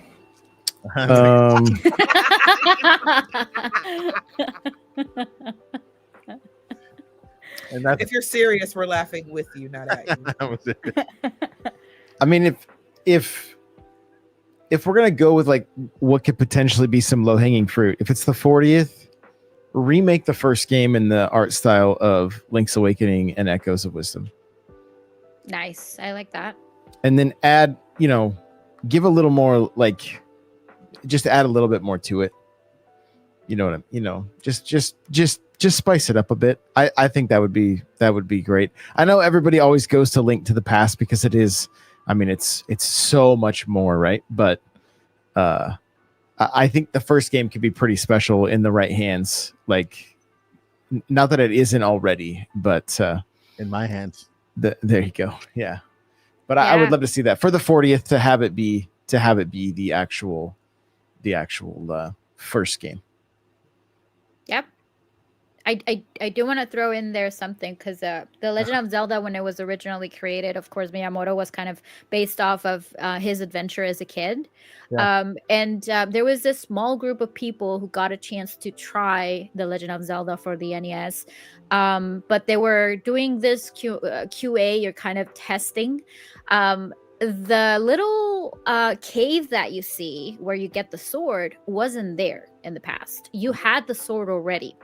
But the reason why they added the cave in the first place is because they saw that that very small group of people that started playing the game, they were not exploring anything because they already had the sword. So the reason why you don't have the sword at the very beginning and the old man at the cave will give you the sword is because it's incentivizing exploration. And fun fact also, Breath of the Wild was basically what it was meant to be for the NES game. So there's actually a game that's a Breath of the Wild game that has the original NES treatment, or like it's very fun to kind of understand the roots of the whole series, to be honest with you. Yeah. That's pretty cool. I mean, can you imagine a remake of Zelda 1? Yeah. Yes, it's called Breath of the Wild. No, but I mean like an actual remake of Zelda 1. It's called Breath of the Wild. With all the dialect and everything. There was no dialect in the OG NES game. Yes, there was an old man. Very confusing, by the way, old man with a sword. because it was translated poorly from Japanese. Okay, exactly. You know, like what was the other one? The other old man in the left eye of the peninsula or something like that. That was so confusing. Yeah. Dude, that was the best what? ever written in gaming history. Now, as a writer, Mike, point. I'm gonna sit you in the corner for that. As a writer, I'm insulted. Time out. Yeah, For those of you who know Kevin from The Office, when he tried to cut every word to create shortcuts, you know that's the perfection of vocabulary. You just have to say what you create shortcuts. I go to Ganon, cut head off. No, it was just poorly translated from Japanese, because Japanese and translating to English is almost impossible. They don't have certain words that we do, and you know how ridiculous English is. We have to have 5 different spellings of every single word. That means 5 different things. And Josh never finished. Oh, yeah, sorry. I just wanted to throw in there. I love you, Josh. Well, no, it's honestly like kind of like what you were just saying, like knowing that tech demo or whatever is out there. If that was tacked on also, like to make it a real full package, I think it'd be great. I've wanted to see and have that tech demo in our hands for years, just because it seems like something relatively special. You know, I also would love to see them do something like Mario 35, but in the same Zelda. Yeah, with Zelda. So yeah. That'd be cool. That'd be cool. Like, what can they do? Like, with how can they format that game so that is it timed and they give you a certain amount of time to kind of maybe accomplish certain things within the game? Zelda 1. Yeah. I mean, if you think about like NES World Championship, like a lot of it could be. It could be somewhat time based, or it just could be like as you take out enemies and the further you get. The problem with doing it like exactly that way, it's more of an open world game. You know what I mean? Yeah. So like it's not like everybody's going in the same direction and are doing the same the same levels. So it would be, they would have to get a little bit more creative with it. But if it was something along the lines of like, you know, maybe they do just set a timer. You get this section. The more enemies you kill, the more enemies end up going into your, you know, into somebody else's screen, and then you gotta just keep fighting your way out, you know, and be the last one to survive. I felt like I had trained my entire life for Mario 35, and I was so sad that we didn't get a Mario 40. Like I really, really wanted it. So to see it with Legend of Zelda, I think would be great. Yeah, I agree. I was also expecting the Mario 35th for Mario 40th, like that game, because that game is so cool. They should just bring it back and leave it. Just a reminder, guys, we are now approaching Q&A. And right now, as of right now, we take around 10 questions for a Q&A. We have 2. So let me go ahead and put I haven't done my 40th. Yeah, while you do your 40th, just reminding them to put their questions in while you do your 40th. I was worried you're gonna go into the questions first. I'm like, wait, skip the queen. I cannot skip the queen because skipping the queen you cannot. Again, that is true. Oh, with her head. Oh, with my God. No.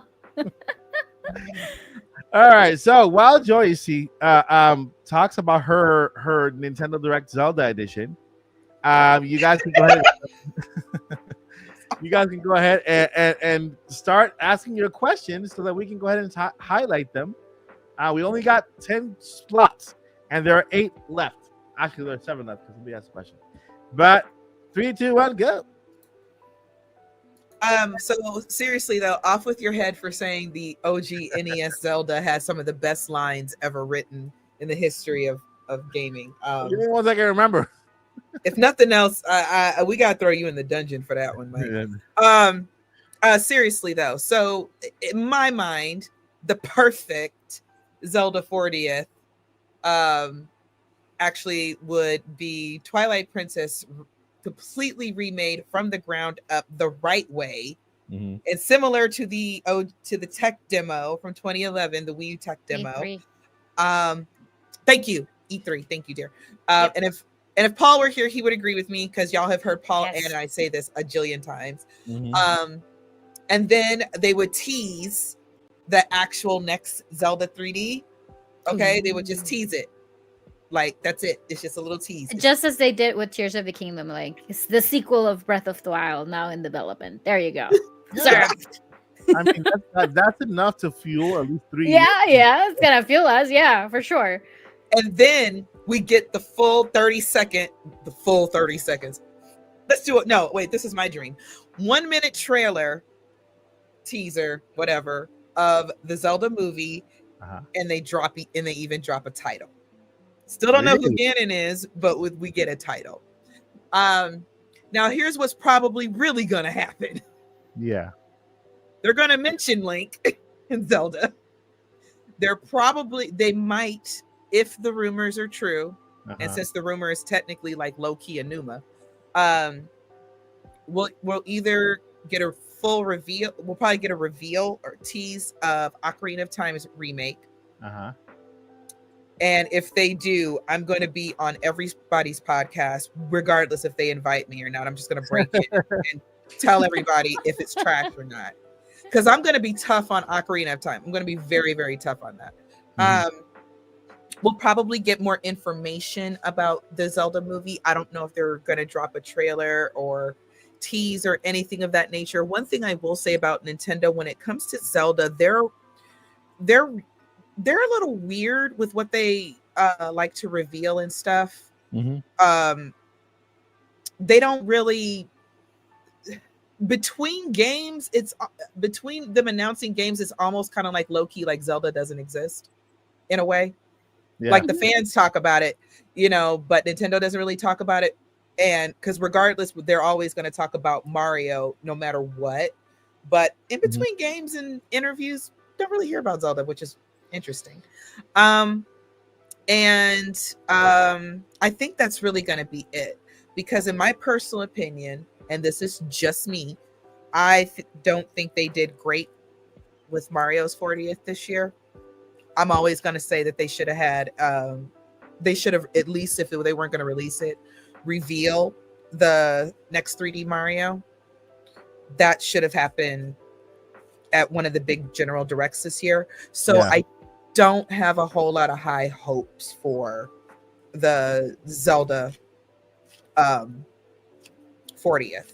However, Zelda has proved to be a system seller, and the Switch will still be under a year old by then. So if they drop a really good for real remake of Ocarina of Time with additional content, additional side quests, give us a Sheik path so we know what Sheik was doing behind the scenes, more story lore, then I can say then that's a system seller. But if they just give us Ocarina of Time in 4K, yeah, I don't think they'll do that. They'll do that. If they do a remake, it's gonna be from the ground up. It's gonna be new models, new everything, new world, new mechanics, probably new mechanics too. Who knows? You know, like I'm thinking tell about. me pretty lies, Mike. Tell me pretty lies. I'm thinking about because the Ocarina of Time is like the Final Fantasy 7 of you know, of like, you know, an RPG and action adventure. RPGs, Final Fantasy 7 is an iconic game. I think that way of Ocarina of Time for Zelda. It's like that iconic Zelda game, right? And how they remade you know, Final Fantasy 7. They went from the little polygons. If you played Final Fantasy 7, the original one, you saw that he had this big arms and big kind of square arms, and he had even Super Saiyan hair, you know, everywhere like that. And so when they remade the remake, they went kind of you know, hyper realistic, kind of like, you know, a real face, real eyes. They didn't do like that Dragon Ball Z eyes or whatever, you know. And so with this Zelda game, I think they can do that. They have the opportunity to do that because, you know, I don't think they want to create that long nosed Ganon again. Like this, you know, his nose was longer than the horse's mouth, or the, you know, his snout. We are not nose shaming.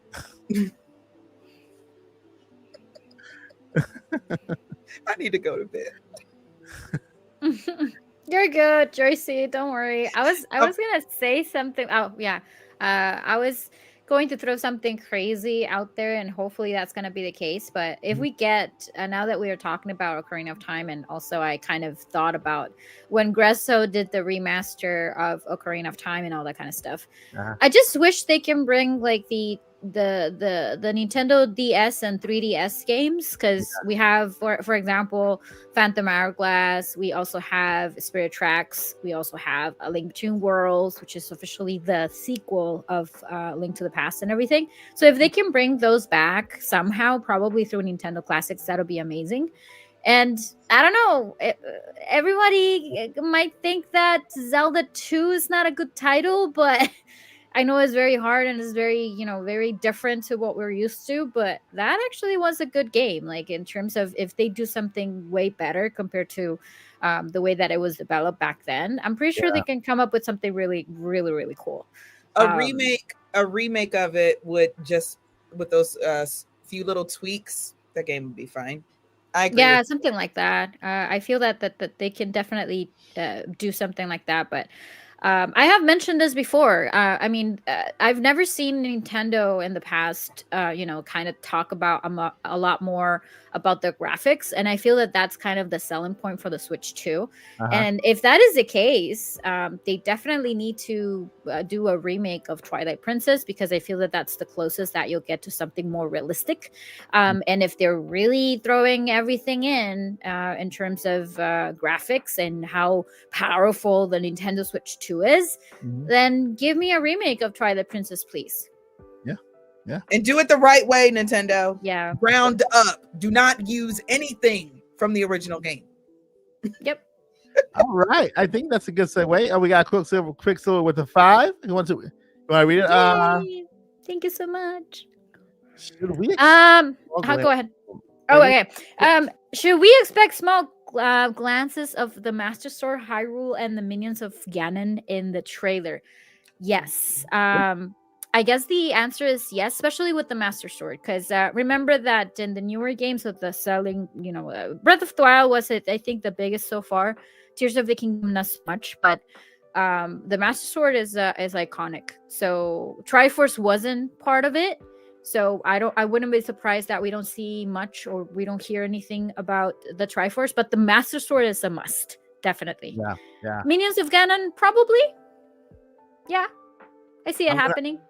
I'm gonna go ahead on a limb here and say, and I almost guarantee this. We're gonna hear these words in the trailer. Wake up, Link. Yo, you know what I want an amiibo of? Like, I'm so super serial right now, as tired as I am.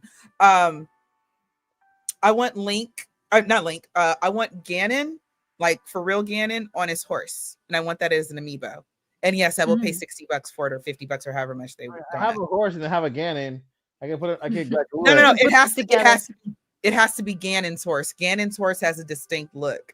Yes. It has to be that horse. Yeah. And I'm low-key mad that it did not show up anywhere else in Tears of the Kingdom other than that cutscene. I wanted to answer this. Shout out to Leo Draconi X. Uh-huh. Shout out to you, bruh. What about Oracle of Seasons and Ages? Yeah. Oracle of Seasons and Ages, I am totally okay with getting a full remake, as well as Phantom Hourglass, as well as Minish Cap. Yeah. And Spirits too. I'm all for all of those getting. I think you know what? There could be a big chance that these two games could be coming, being remade right now as we speak, like they did Link's Awakening, because it's the same art style. Because we also have. Okay, like don't laugh, but let me hear me out. Okay. Hear me out. So we have Virtual Boy, and you need an extra screen, right? Yeah. Can you use that extra screen maybe for the DS? Virtual Boy. It's the Switch. Yeah. No, like I mean, what I mean is that in order for you to use the Virtual Boy, you need to slide in your Switch. It's not a second screen. My bad. I thought it was for some reason. So yeah, it will be just nice. Remembering in my head, I'm too tired. Yeah. It's like one of those VR headsets where you put like your phone in there. It's the same thing. Yeah, they slide it in. Okay. That's what it is. But I do agree with Leo 100% that they can definitely get those out there, especially because I feel that the Capcom relationship with Capcom and Nintendo is kind of better, especially because they're going to be bringing Requiem, Resident Evil, by the way, to the Switch too. Yeah. Which I'm not 100% happy though, because I love Resident Evil, and looking at the way that it looked on the Switch too, I'm not so happy. But if they're really doing that, then I'm sorry, but it's Resident Evil, and I don't like the way it looks on the Switch. I'm sorry. I'm sorry. I thought it looked fine. No, especially the hair. It looks so, yeah. Anyway, I feel that because Oracle of Ages, Oracle of Seasons, and I mean, it was a dual release basically, and Minish Cap, all of them are Capcoms. So I see it happening. Wouldn't Grezzo be doing those remakes if they have like their like they did that? They do have to work on something, yeah. Like that. That's I feel that's the reason why we haven't seen them. Like if they were to work on something, because they really need to work on how everything is gonna work. Like they already have the engine, with that done, so they can continue with that. But yeah, that'd be awesome. I would love those. I've always said that they could do like a dual pack, like do with Pokemon. With Oracle Seasons into. Yep. There was supposed to be a third one, because on Seasons you get Din, and then on Ages you get is it Nehru or is it the other way around? I keep confusing both of them, but there was supposed to be a third one with Faror as well. So with all the goddesses. So yeah. Maybe that's the movie. Maybe. It better not be. It better be a brand new story that we ain't never heard of before. The only problem that I see with Ages and Oracles is that it's not going to be for everybody's, because they're tough. Let me tell you. They're like, the puzzles are very different compared to, Link's Awakening and Echoes of Wisdom. No, you're going to have big time with Capcoms. Minish Cap, Oracle of Ages, Oracle of Seasons. I love tough puzzles. That's good. I want to get those. I love them too. I agree, but the problem is that if they are aiming it for a wider audience, I don't think that's gonna work that good. Yeah. I don't know about that because they weren't harder than, I don't know, what's a hard game, guys? Like Elden Ring or something like that. I don't know. There you go. Actually, that's a really good A example. Hollow Knight Silk Song. Yeah, That game is They weren't that hard. I mean, they were. They're not as in my opinion, especially with Breath of the Wild, Tears of the Kingdom. There were certain things that I just thought. Just look at you just walk into the shrine and just look at it without even reading the title, and it's just like I know what to do. Yep. But some of those puzzles back then, it's like, okay, let me think about it. Let's try this. Let's try that. Okay, I know what to do. Yeah, the challenge was there for sure. This is a good. This is an easy question for me. How far back is Age of Imprisonment in relation to Breath of the Wild? Well, all the way back to the beginning of Hyrule. That's actually a deeper question because we thought that Skyward Sword was the beginning of Hyrule, kind of. That's what we were told. That's all we told. So the question is, how does Age of Imprisonment line up with Skyward Sword? That's really the question. Because if Rauru and Sonya, see, that's the thing. If Rauru and Sonya founded Hyrule, then where does Skyward Sword fit in? Because the people were from the sky. So did they just not come from the sky yet? I mean, I would like for this game to answer that question. Yeah, that'd be cool. Hopefully. Well, yeah, it goes all the way back to the beginning of Hyrule, apparently. Yeah. We don't know that yet, Mike. I mean, we already have a beginning of Hyrule. That's what they said. That the last. I believe that it's a whole different timeline. It doesn't belong to Skyward Sword. That's very possible. And you have to remember, when Nintendo says canon, it don't really mean canon. The way we understand canon to be canon, not canon.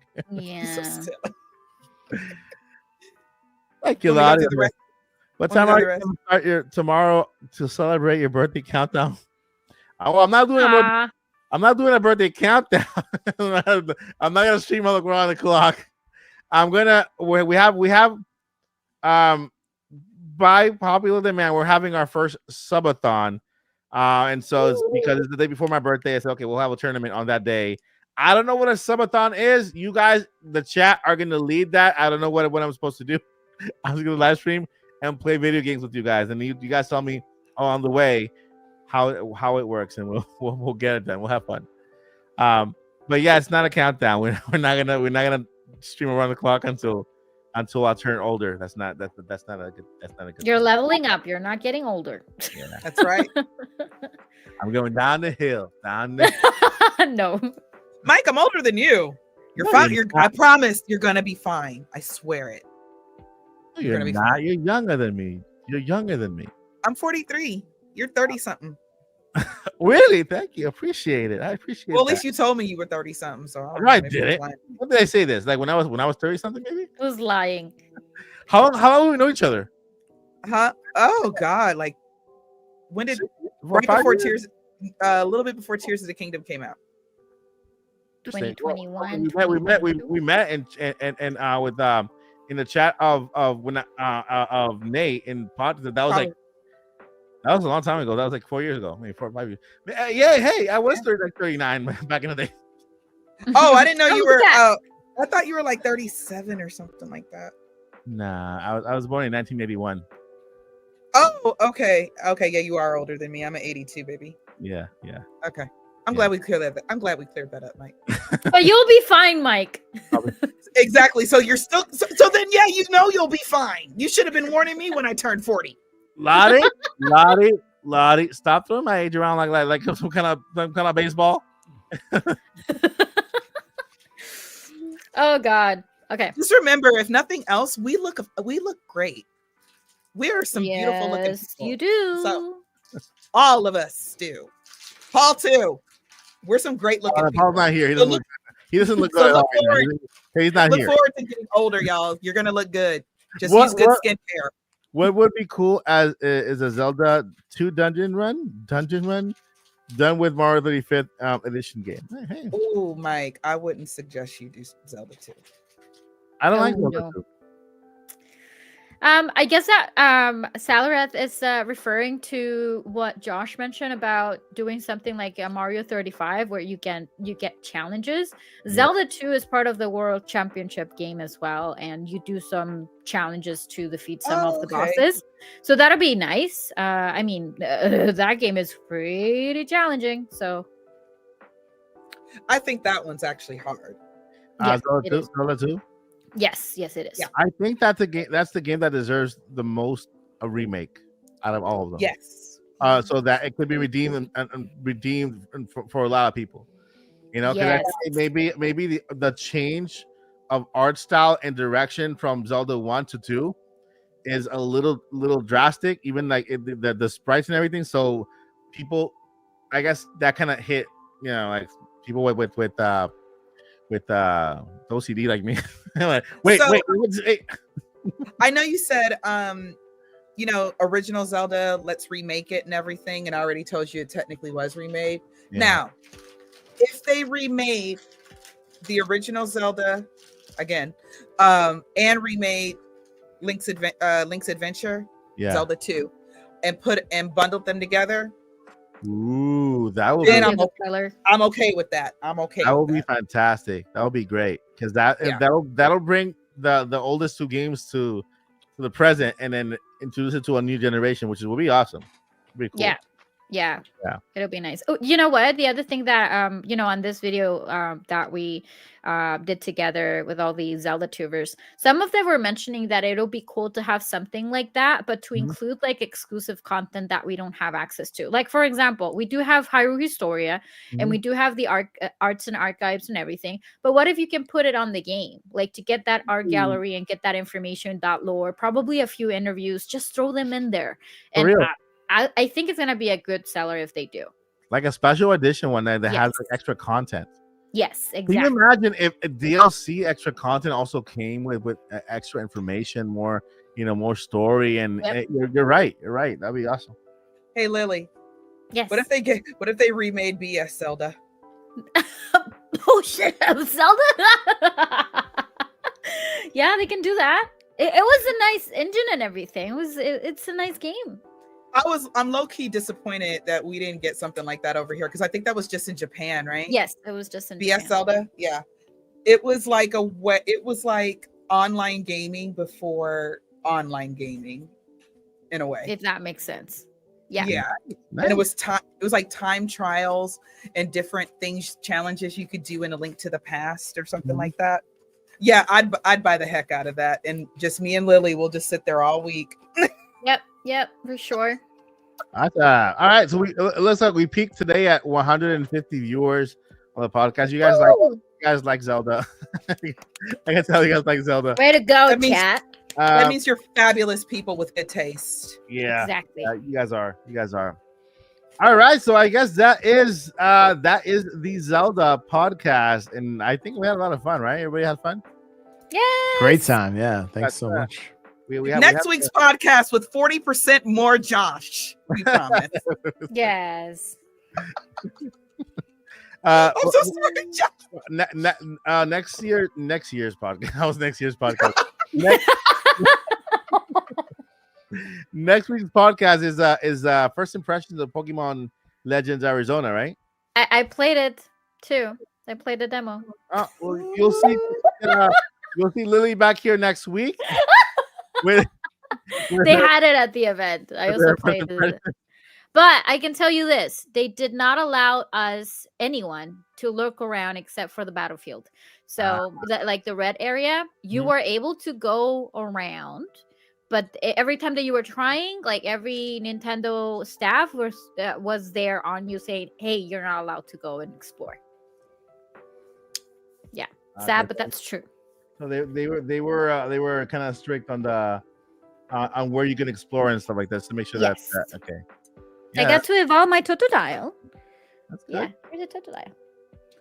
And so the three starters for is Totodile, the pig, The pig. Yeah.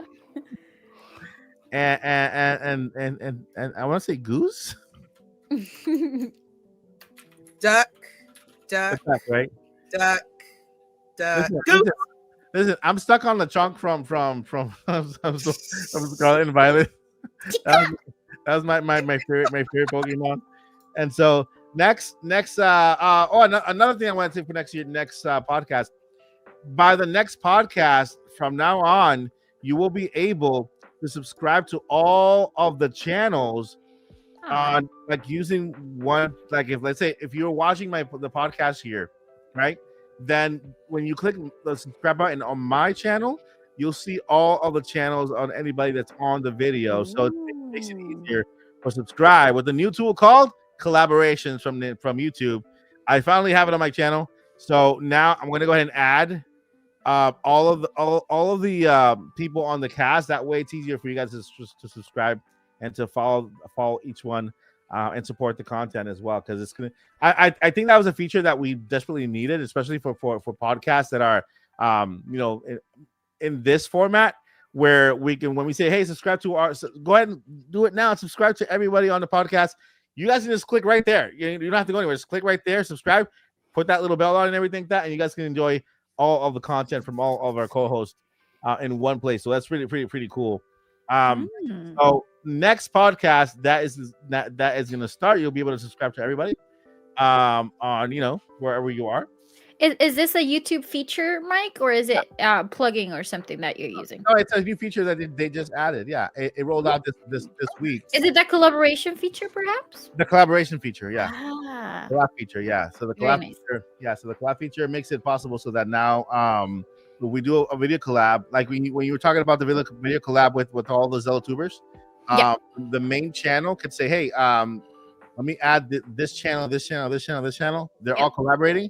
And so when people click, the person who's hosting that video says, hey, click on this subscribe button to subscribe to all of the YouTubers. Yeah.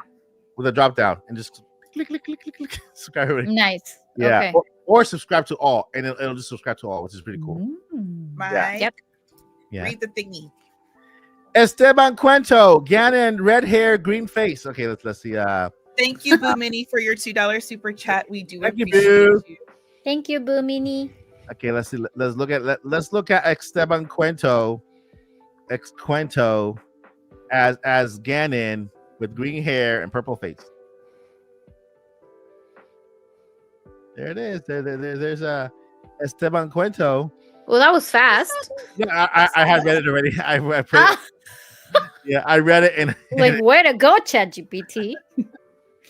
Esteban Cuento. There it is. I'm not mad at that. That's not bad. I mean, he looks like Ganon, but how tall is he? Because he looks short. And we can work on that with camera angles. I can just have Danny DeVito be Ganon. In the show, Mike, after saying that, just in the show. Hey, he was a good penguin. Yes, a penguin. Yes. Ganon is not a penguin. It's a pig. Sort of. Wait, Ganon's a pig? Like a real life pig? Well, his beast form is pig. Yeah. Oh my god. Come on. Ganondorf is the man. Yeah. Okay. And then there's Ganondorf puppet. What? Yes. Yeah. And Phantom Ganon, Yeah, Phantom Ganon. Wait. Just like there's Link and then there's Dark Link. And technically, depending on where you are in the fan base, Dark Link and Shadow Link are two different things. Who the heck is Dark Ganon? There's a puppet Ganon? Several times, yeah. Like in Sesame Street puppet? Kind of. I mean, in Wind Waker, they went all in with Ganon puppet Ganondorf for. I want to see that puppet Ganon. All right, I think this is a good.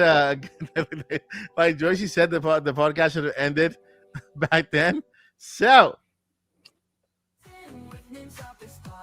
thank you guys so much for watching. Before I end it, we have to introduce the All-Star cast one more time, starting with our special guest, Lily Hyrule. Lily, what you got going on? Where can we find you?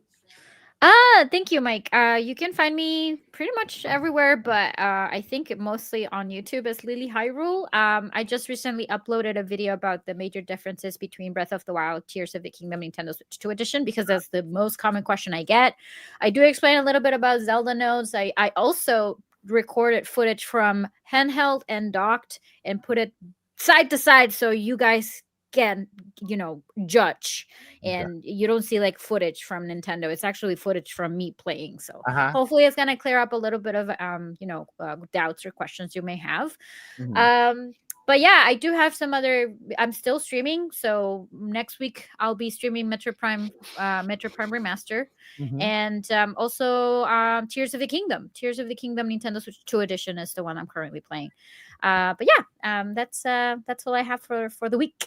Thank you. Awesome. So make sure to subscribe to Lily Hyrule. The links are down below in the description. We also have here a 15% off gaming accessories at orsley.com/Lily Hyrule if you want to support her. You also shop on Amazon. Use the affiliate link also right there. So go ahead and use those links if you guys want to get some accessories off, 15% off and stuff like that to support Lily Hyrule. Okay. Thank you so much. All right. Moving over to Josh N64. Josh, what you got going on? By the way, I like your shirt. Oh, thanks. Yeah, this is one of those. Do you guys ever do you have any old T-shirts? Yeah. That your significant other is always like, that is one wash away from just disintegrating. That I have my Zelda shirt actually, and this one are definitely on that list of. But yeah, it's one of my favorites. So I can't get rid of it. But as far as what I got going on, I have seriously upped my content creation this week. I've put out 2 to 3 shows a day every day this week, and so that's a lot. yeah. So if I started a brand new show called the Mario Drive, and I just get with the creator and we play golf and chat. So the drive, like I saw a title and I saw a little bit of one of the episodes, which is by the way awesome. But I was like, Mario Drive, and I was watching you play golf, and I'm like, what does he mean by that?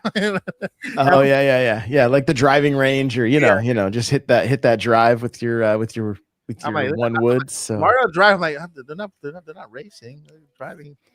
the drive as in the golf club. Like, okay. Yep. Yeah, exactly that. So honestly, just to try to games should be fun, and hanging out with creators and talking the fun aspect of gaming, not the price of games and all this other stuff. It's just the fun aspects, taking a trip down memory lane and just remembering why we love this stuff. So that's what I got going on. So yeah, you can check it out. Everything is on the Nintendo Powercast channel on my N64 Josh YouTube, and then Spotify and Apple. So awesome. So go ahead, check out Josh's 20 shows a day. They're awesome, including the Mario Drive, which is a one-on-one conversation while they play. That's pretty cool concept. One-on-one conversation when you play golf. Check it out. I saw a little bit of that episode. That was really cool. It was fun, including some of the shorts that he released. I support your content. I'm a lurker, but I watch around. So yeah, go check out Josh, and over to the Queen of Hyrule, Joycey J. What you got going on this week? I have absolutely nothing going on. You got a book club. Yes. That's probably what I'm going to have going on, because now I'm like, I want to finish it because I really want to remember what happens. So yeah. Mike, don't you have a birthday? It's not that important. It's just that. Is it today or tomorrow? It's on Sunday. It's on Sunday? Yeah. I think we should wish Mike a happy early birthday. Yes, I agree. Yes. So everybody, whoever's in the chat, will you please wish Mike a happy early birthday? Yes, please, chat. We want to see the emotes. Parties. Appreciate it. Thank you. Happy birthday. I'm all about party. There's the balloons. Can I get the balloons? Yep. Just do like this. Oh, I haven't updated my Mac. Updated my Mac. This is not the my main Mac. Yeah. But I am Joycey J. You can follow me on Twitter, because I will not call it anything else. I absolutely refuse. I am rebellious. At DJ Joycey. I don't post much anymore because Twitter's not as much fun as it used to be. But if you ever want to have a Zelda conversation, I will respond. Yep. Yeah, there you go. And of course, you can catch me here. Well, this week I didn't. I wasn't. I was light on videos because I wasn't, medical stuff. But starting next week, I'll get back onto the rhythm of the channel, working on some new things as well, new collaborations, and a whole bunch of other things that we have planned. So yeah, tomorrow, by the way, if you have not done so yet, the live stream is already scheduled. Cordially invited. Lily, Josh, and Joyce are invited tomorrow to the tournament. If you guys want to hop in, it'll start at 11 a.m. And then yeah, we'll play Mario Kart 8 Deluxe. We'll probably play Fall Guys, free stuff, so everybody can play, right? And so we'll have fun. We'll have like a nice little live stream here, So that's what we have going on that time. I'm also working on a new skit, inspired by recent events. You'll see. I wish I had a shade thing. Is it the one that we talked about last week? That one's already done. You did that one? Yeah, it's already done. It's already scheduled. Mike, what did I even say? What did you say? Well, we don't want. Well, if you really did use the idea that I gave you last week. No. That one's from another idea. I haven't used the one you gave me. You haven't. No, we got to figure that one out because I'm telling you to get away with it. It'll be hilarious. All right, we'll do that. I don't know what you two talking about, but it sounds it's gonna be amazing. I'll tell you after. Okay, cool. Crazy cupcakes, and crazy skits. Ooh, cupcakes. Yeah. All right, friends. I can't eat too much cake because I have to lower my cholesterol. So the cake emojis, I appreciate them, but they look too sweet and they're. I'm kidding. All right, friends. Thank you guys so much for watching. We will see you guys in the next one. But before we let you go, we got two things we gotta let you know. Very important things, like just crucial things, guys. Just what is it, Lily? I feel like we have been saying a lot of things today, and I think Josh should say it. Never give up. No, that's not your thing, Josh. Never surrender. Yeah, what do you mean? Never surrender. Whose responsibility is it? It's Josh's responsibility to say never surrender. Never surrender. Never surrender. Never give up. Never give up. And Josie, why? Don't give up because we need you. Yeah, we do. The journey continues. Tomorrow. All right, guys. See you guys tomorrow. Thank you for having me. I miss you Good night, guys. Bye. Mwah. Have a good night. I'm trying to find the exit right here. Hold on. Yay. I think that's it. Get the show, Mike. I'm tired. It says play outro. Oh, yes, that's it. Okay, I'll play outro. All right. Bye.